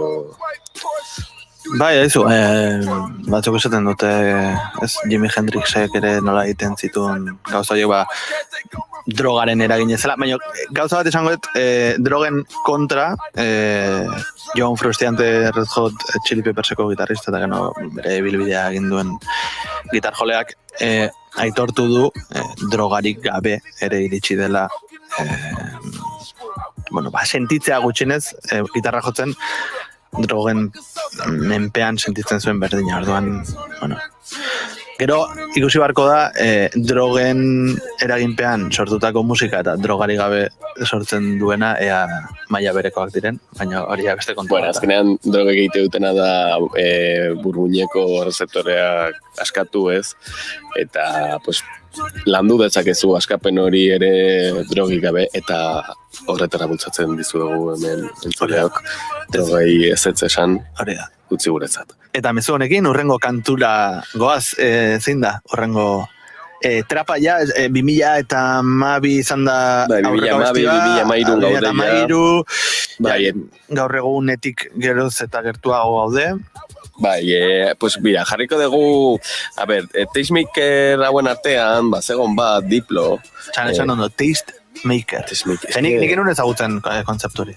Ni ikasi nun. Eta tipo honek, tipoa da musika industria amerikanoan, niretzat azkeneko 10 urtetan ezin da ulertu tipoa gabe. Adibidea dezala, Justin Bieber ateazunean bere bigarren disko hori ja aldaketa inazekala, ja tipo... Provinzioz atera du ez? Dengo astean edo bideoklip bat... Drake raperoaren bideoklip batean azaltzen da, bera egiten Drake balitz bezala. Baina Justin Bieber ateazunean bere lehen da biziko diska ja nagusi bezala ez, pertsona adultoa. Eldu bezala, jakidatu zezakeen eta gozai. Disko hori Diplo produzitu zuen osorik. Diplo da horrengo aukeraketa? Diplo, eske, da tipo bat, inoiz ez dagoela frente-frentean. Orduan, bera bazuen talde bat, Major Lazer, bai. Eta talde horretatik, pues, hartuzun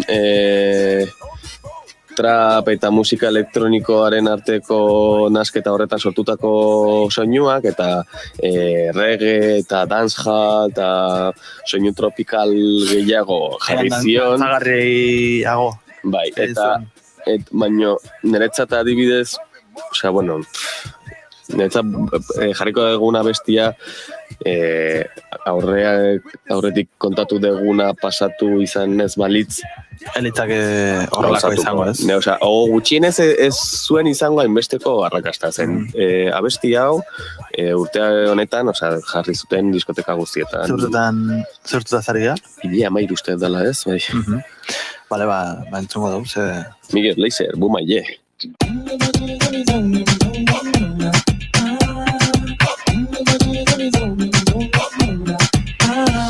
Hey, pull up.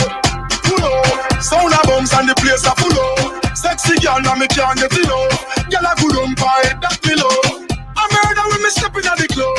Select that to the top in the soul. Music a bombs and lyrics by the tons and the high grade sent from above. We tell them. Watch out for this. Watch out for this. Watch out for this. I did my best lyrics. Mash up the place, but you are not for this. Yo, me nah miss number one funny list. The girl them a twist waistline can't resist. Watch out for this. I did my best lyrics. Mash up the place, but you are not for this. Yo, me nah miss number one funny list. Mash up the place.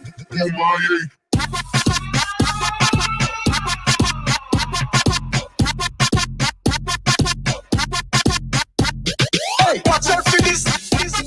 Watch out for this. Watch out for this. Watch out for this.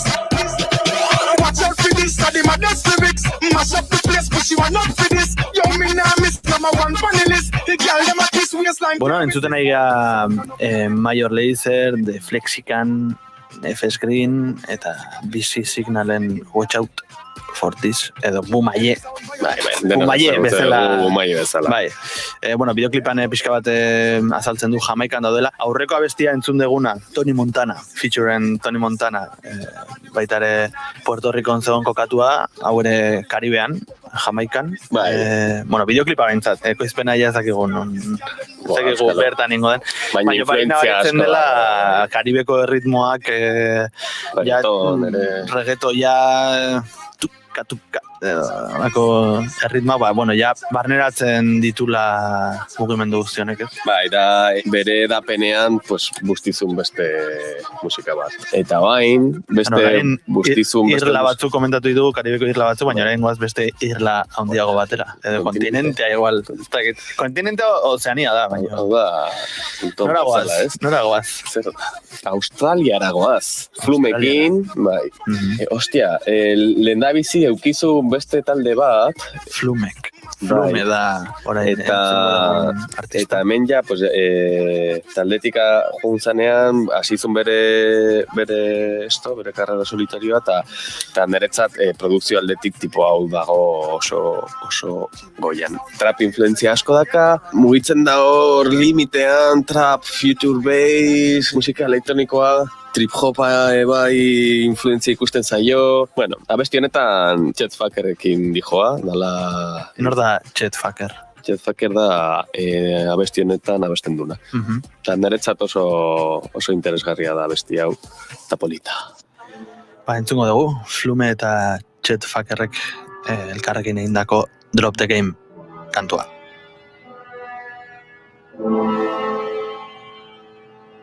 I've been seeing your soul. Give me things that I wanted to know. Tell me things that you've done. I've been feeling old, I've been feeling cold. You're the heat that I know. Listen, you are my sun.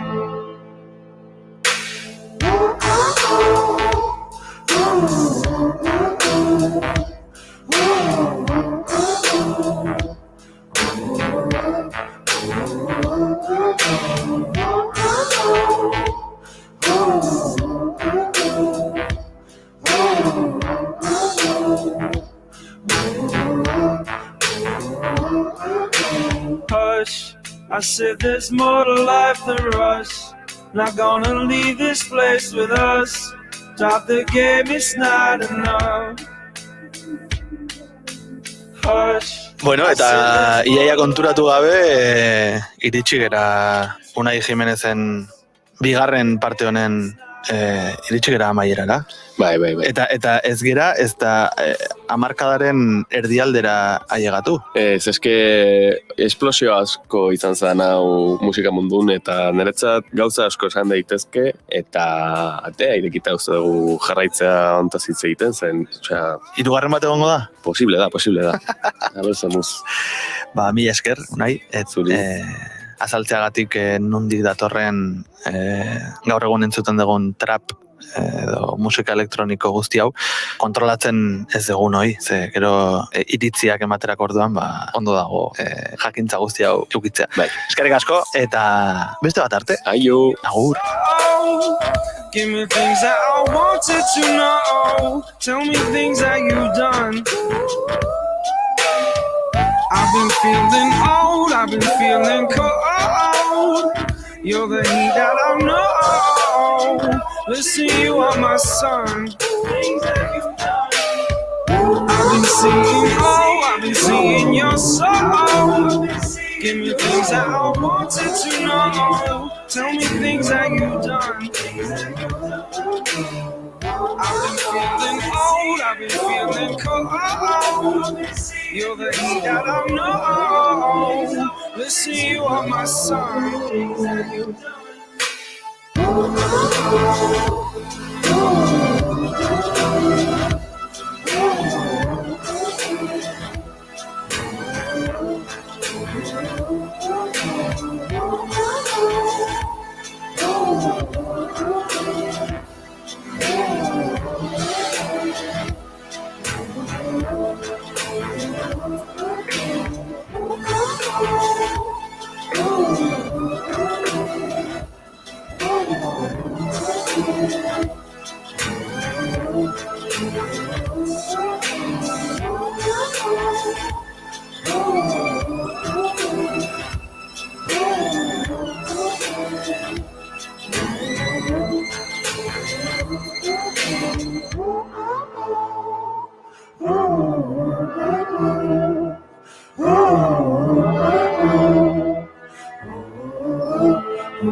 Pandemonioa.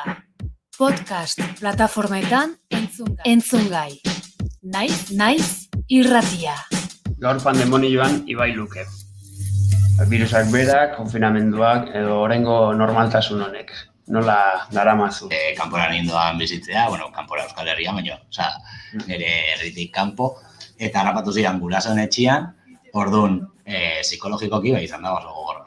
Batez ere hori zure bizitzaia danen etxetik kanpo 5 urte eraman ondoren eta zure bizia da bizi queer bat, da bizi aske bat, da bizi bat non erlazio sexuafektiboak eta zurekiko harremana beste erabatekoa dan. De repente aurkitzea hori, zure gurasoak dauzkate 70 urte eta 60 urte, kontatu garri ez du ez ni etxian takoietan ibiltzen naiz, zekalera ezin dut atera edo ezin naiz festa batera juntakoietan, eta takoia jarri nahi ditut, eta etxean ibiliko naiz takoietan, ez? Gertuen eta errexen ikusten dudana iteko eta nahiko garbi daukatena, bat izango da interbentzioan nun tatuaje bidez, jende ezberdina gonbidatuko dut nire gorputzean, nire azalian, 13 raia jolastea. Eta, hau izan da pixka bat pandemia egoeran, izan dit nire denbora, ez, eta pentsatzeko, hau da, ni zer egin nau hola izatea, zergatik naiz zola, zergatik ditut X konportaera, kanpotikan jasotzen dituten input batzuei, edo jendeak dauzkan nirekiko harreman batzuei, eta zergatikan daukat nik horrelako erantzuna hoiei, ez? Aldatu da bisibilizazioa alde batetikan. Eta bisibilizazioa ez daukagun momentutikan ez gea existitzen. Eta orduan ez gean existitzen detikan ezin dugu harremandu. Eta hau dijoa lotuta jende queer guzti honekin, queer izaera badaukaguna, edo behintzat masaren eta binario honen barruan sartu ez gaituzten guztiona. Osa, Bildurraren politikan sartuko gara berriro, eta ez dugu egingo ezer zuek ez dutzelako nahi. Ez gehalako zuen kanonetan sartzen, ez gehalako binarismo hortan sartzen, ez daukagulako lan finkorik, ez daukagulako bikote finkorik, ez daukagulako seme-alabik, ez daukagulako txakurrik. Ezin dugu kalera atera. Naiz irratian zaudete, eta hau pandemonio bat,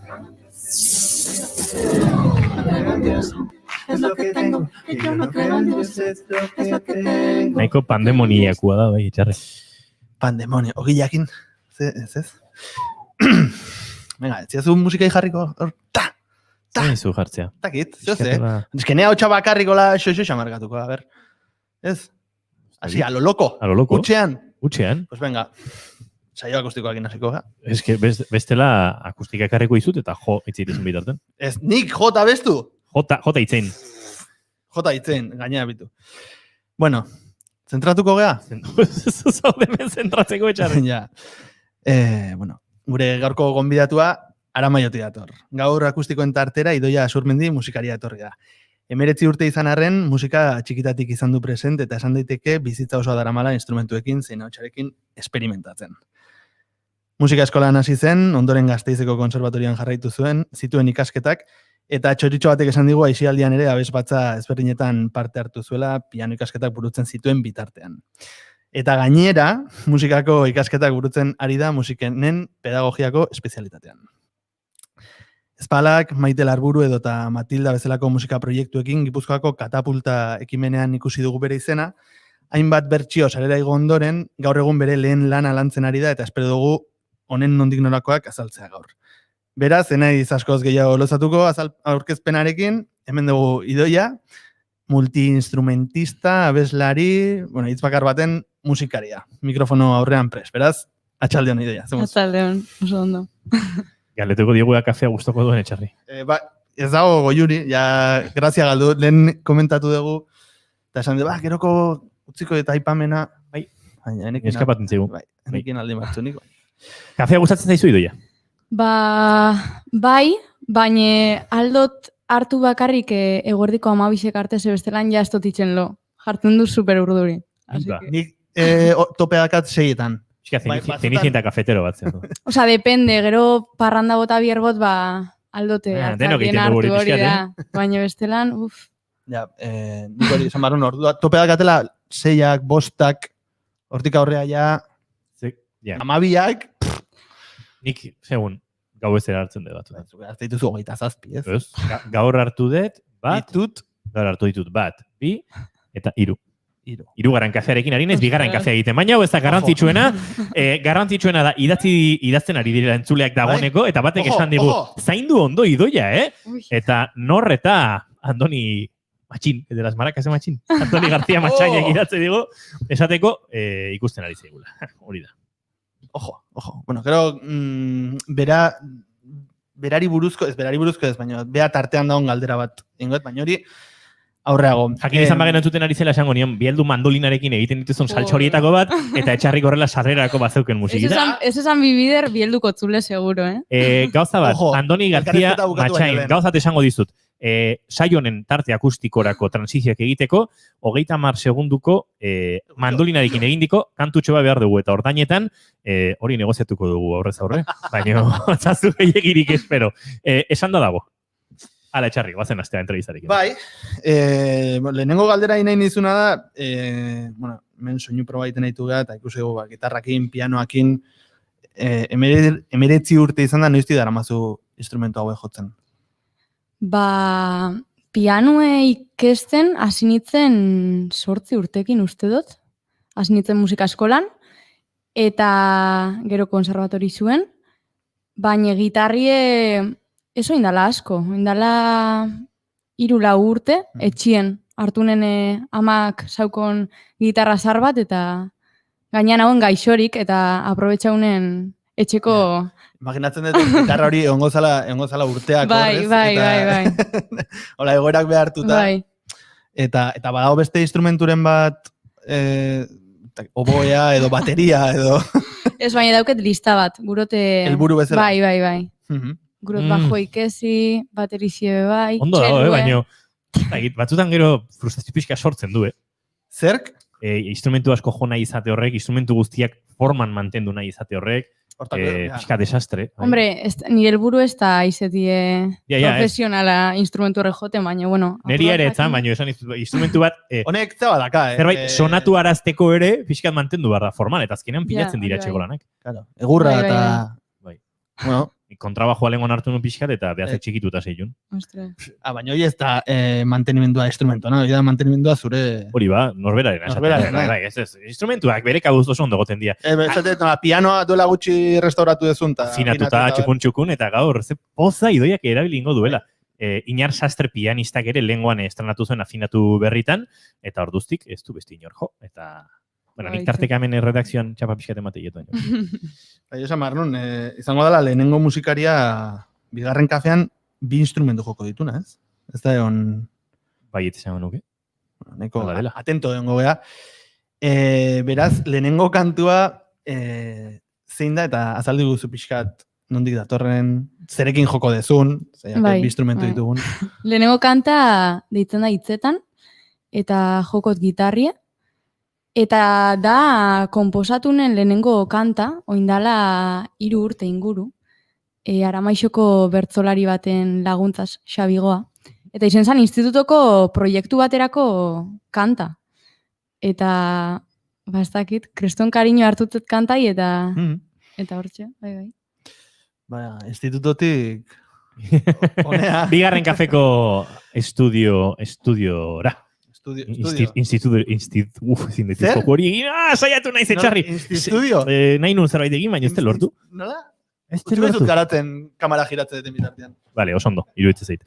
Bueno, bigarren kafean ari gara, saio akustikoa dugu gaur, eta gurekin dugu gainera aipatu dugun, artista puxka Idoia Surmendi, Armaiotik, bi instrumentu dakartza, eta ezin ukatu 3. bat ere badagoela, ze ahotsak noski, kontatzen du instrumentuen erabilera zerrenda hortan, dagoeneko hau entzuteko moduan bagara, edo ala nahi nuke, eman gitarrari. Bai, entzuten zaitugu primeran, beraz, etxarri planoa enfokatuta daukazula. Vale, hortxe daukagu bigarren kafearen aretoan, Idoia Surmendi, orain bai Idoia nahi duzu. Goizetan izpilu parean harro irrie egitean eme oldarkorretan negarrari beldurrik ez dioten gizonetan karminezko espainetan txiste txarrenek erantzun dituzten aurpegietan, serioenetan, erantzukizuna ere diren erantzunetan. Angela Davisen hitzetan, Maialen Lujan Bioren azken puntuetan, Maurizia zenaren irrintzietan, ahots korden kontzientzietan.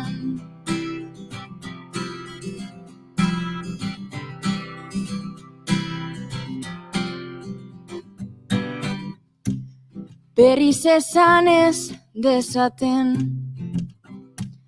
ez dagoela denon eskuetan, gizartearen arazoa den ardura komun den honetan.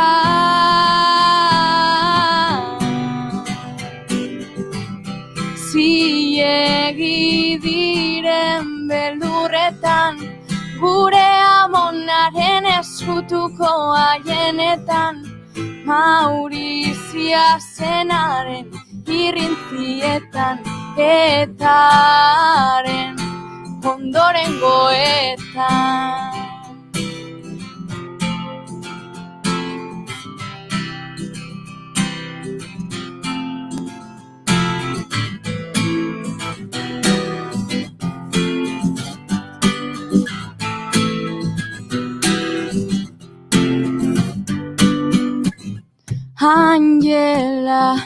Deibi zen hitzetan, Maialen lujan bioren azken puntuetan, ziegi diren beldurretan, gure amonaren eskutuko haienetan, Maurizia zenaren irrintzietan, etaren ondoren goetan, Maurizia zenaren irrintzietan, gure ahoz botatakoetan. Botatakoetan, botatakoetan, botatakoetan.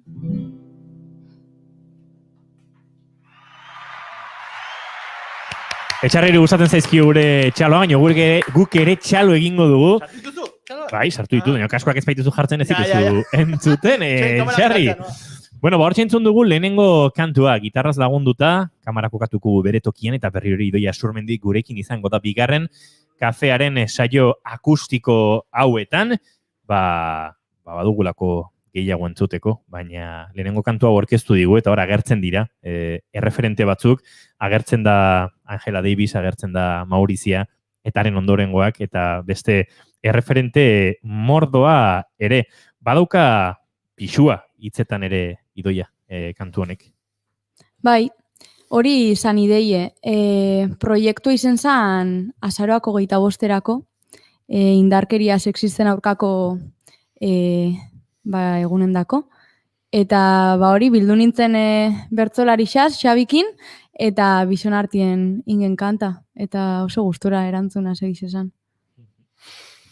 Lehen proiektua edo lehen diskoa itzea lantzen, Kutsakulturrek iaz emandako beka bati esker, zein da entzulari helarazi nahi diozun mezua diska honekin? Egia esan ez inoiz galdera batekin atera ez dan disko baten inguruan. Ja, baina, bueno, jake hor lantzen aizean, ja, botatzen. Bai, bueno, gainera uda hontan ibiliga kontzertuek emuten eta kontzertutan jodou diskoko kantak, así que ja gentiek entzun dau kantak. Baina, bueno, nik uste dut kanta bakoitzak mezu bat daukola.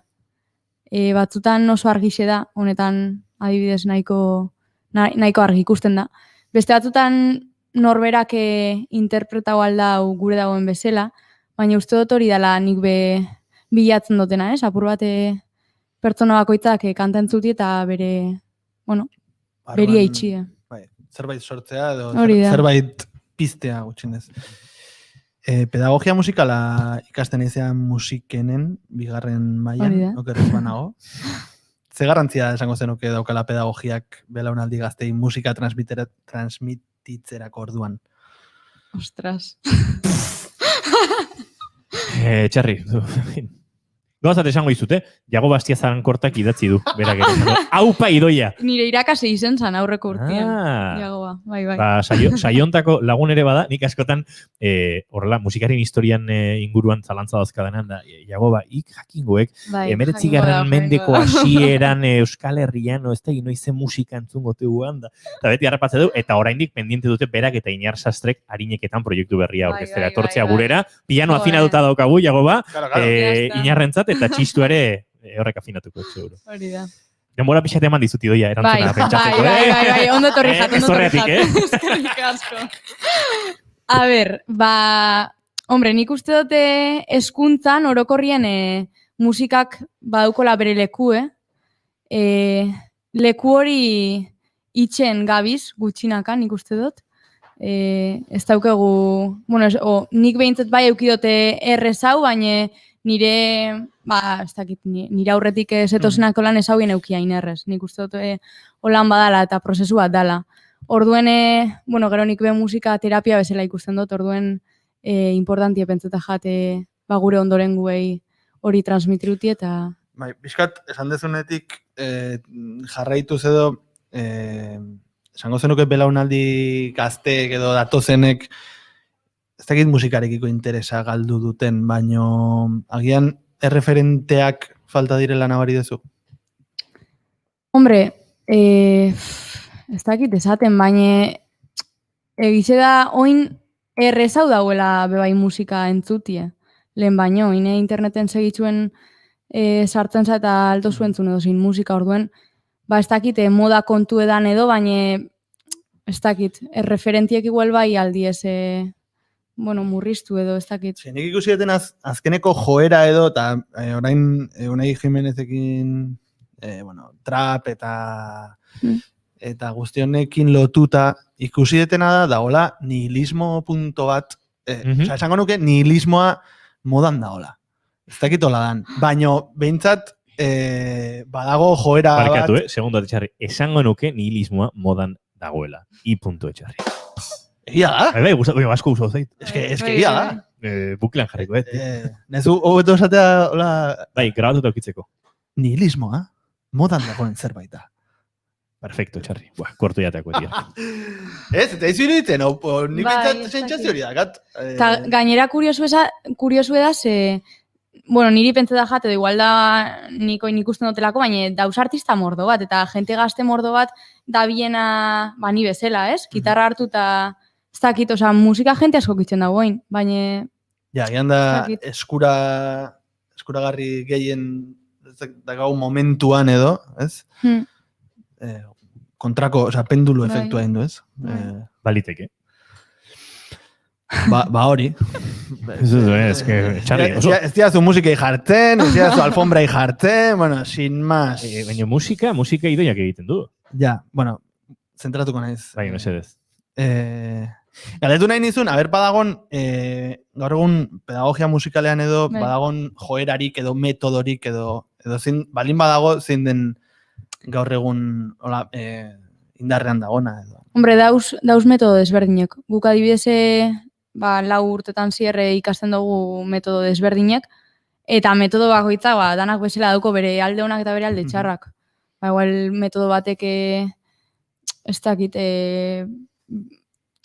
bere oinarrixe da mugimendue, edo bere oinarrixe izan alda abestie, ahotza, improvisazioe, metodo bakoitzak berie dauko. Onena edo gure dauiena itxio gurekin da, guk azkenien ezagutzie metodo desberdinek, eta gero guk azkenien sortzeko guri apur bat, hartute guztetan jakune bakoitzetik, baina, ondikon bigarren mailan nago, así que...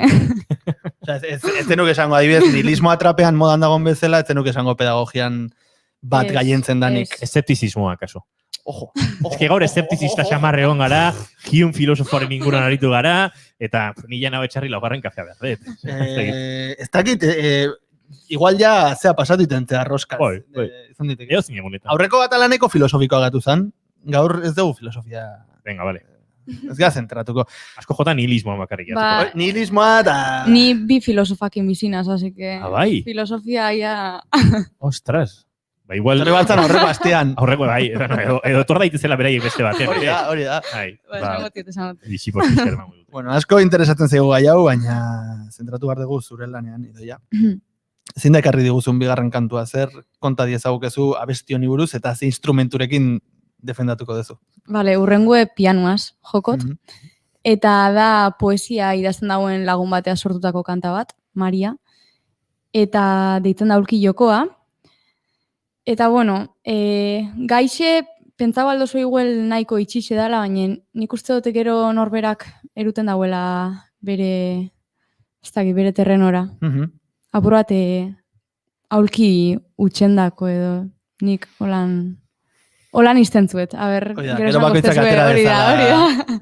Bueno, primeran, Idoia Surmendi badoa orengoan pianora bidean, eta piano hortan mikrofona gokatzen etxarrik lagunduko dio, kamera gero giratuko dugu. Gauz asko gertatu behar dira, urrengo 30 segundutan, guk behar bezala Idoia entzun eta ikusi alizateko, baina dagoeneko pianoan eserita da. Bien bitartean, Carmen Martínez Gerrak ere idatzi du, haupa Idoia Oriol Floresek ere Kataluniatik ikusten ari den lagunak, bidali du mezua, eta esan digu, eman goraintziak eta besarkada bat. Oso fan naiz de ti, Idoia, esaten du Oriolek. Alare, Uriolekin elkar bizitza izan dugunok, badakigu Uriolek, soy muy fan de ti, askotan esaten duela, Uriol, farsante, hori izte egiten. Baina, tira, Uriol Floresen mezu horrekin, eta mezu hori eskertuta, uste dut ja, Idoia entzuteko moduan bagarela.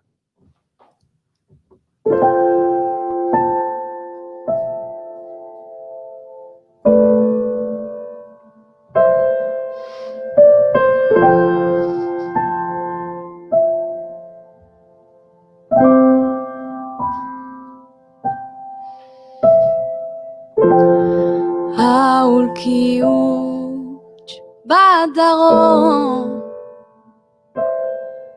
sukaldeko izkina hortan aspalditik. Inork ez du bota nahi, ez da bertan eseri ere.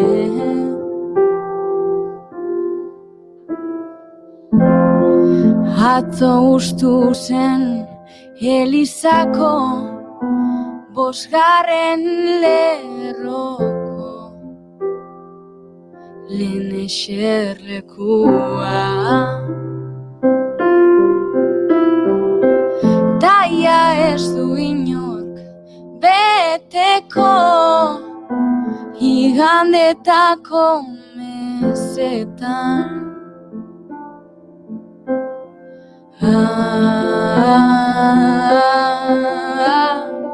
Arditzagun aulki hutsak ta zor dezagun, aulki jokoat bihurtzeko zuen utxuneak bizindar. Nolabait, nolabait.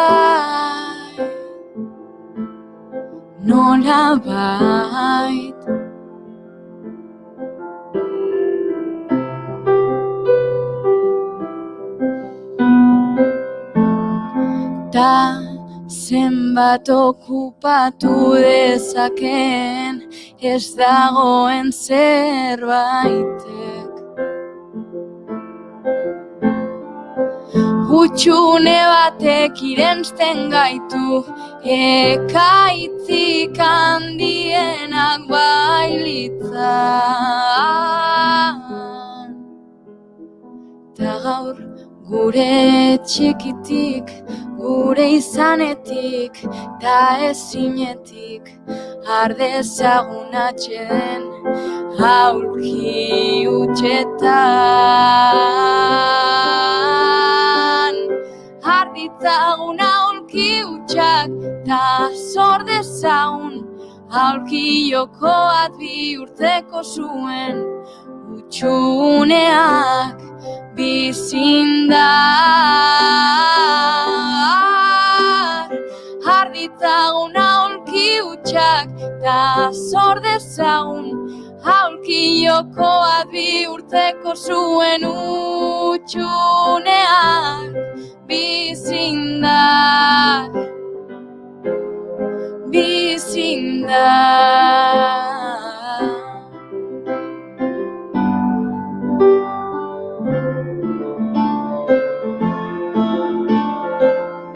Ta bizindar, bizindar.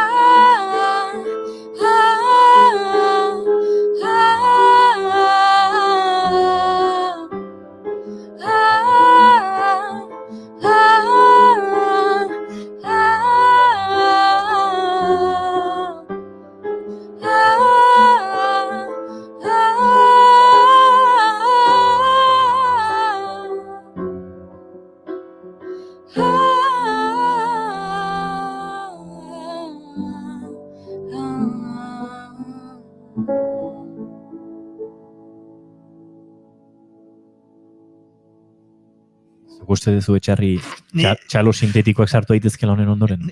Nik uste ez genukela ez da itzin behar. Akordea bukatu arte. Ta bain jarraitu. Bain segin entrevistakin. Irrasaioakin. Eskerrik asko, Idoia. Zoa ze entrevista gunera eta hitz egingo dugu, baino, tira. Entzule batzuk esan digute, unkituta zeudela, etxetik entzuten ari ziren bitartean. Eta etxarri eta biok hemen elkarri begira ginen, hola, gertatzen ari alda, hau edo ze gertatzen ari da, zoragarri izan da. Mi esker.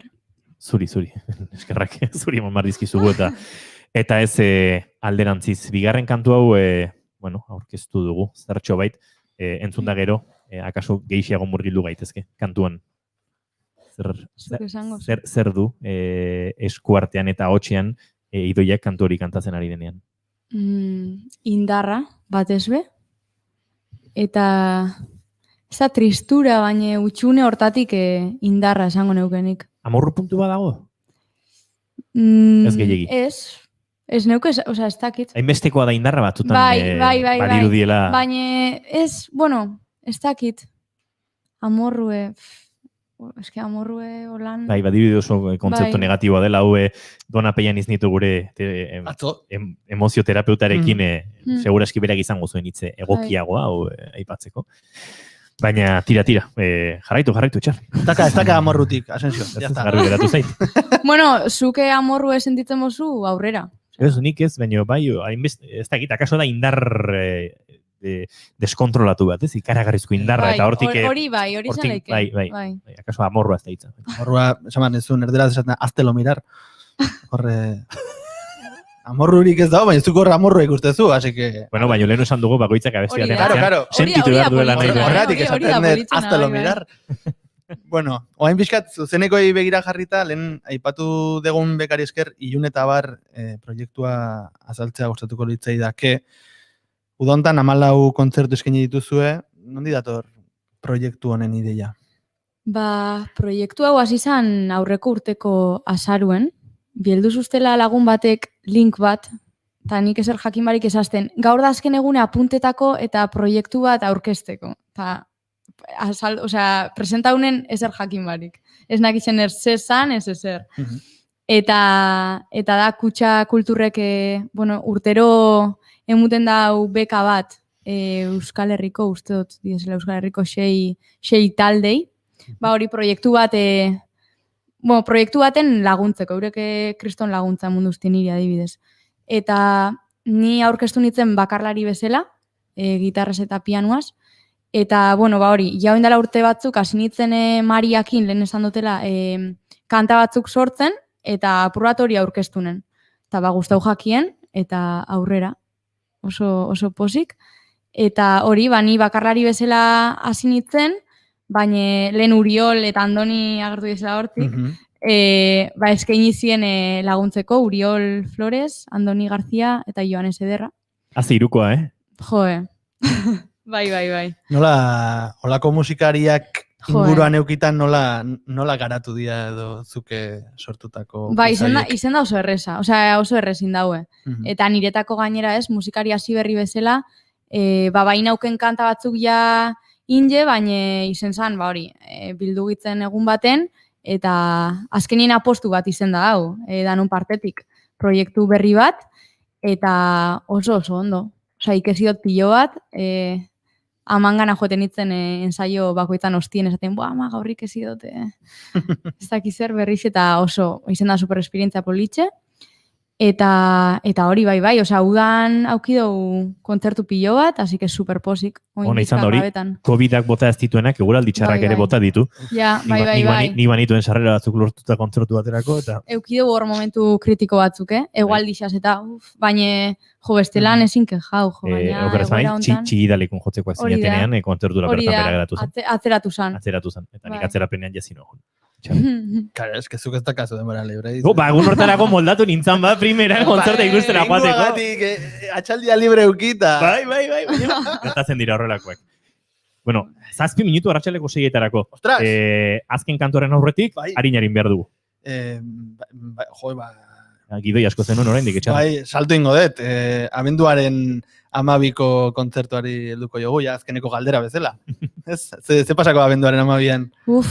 Ondiko, es que sin no te imagina, ondiko, pentsetan dotenien, izango da oso politxe.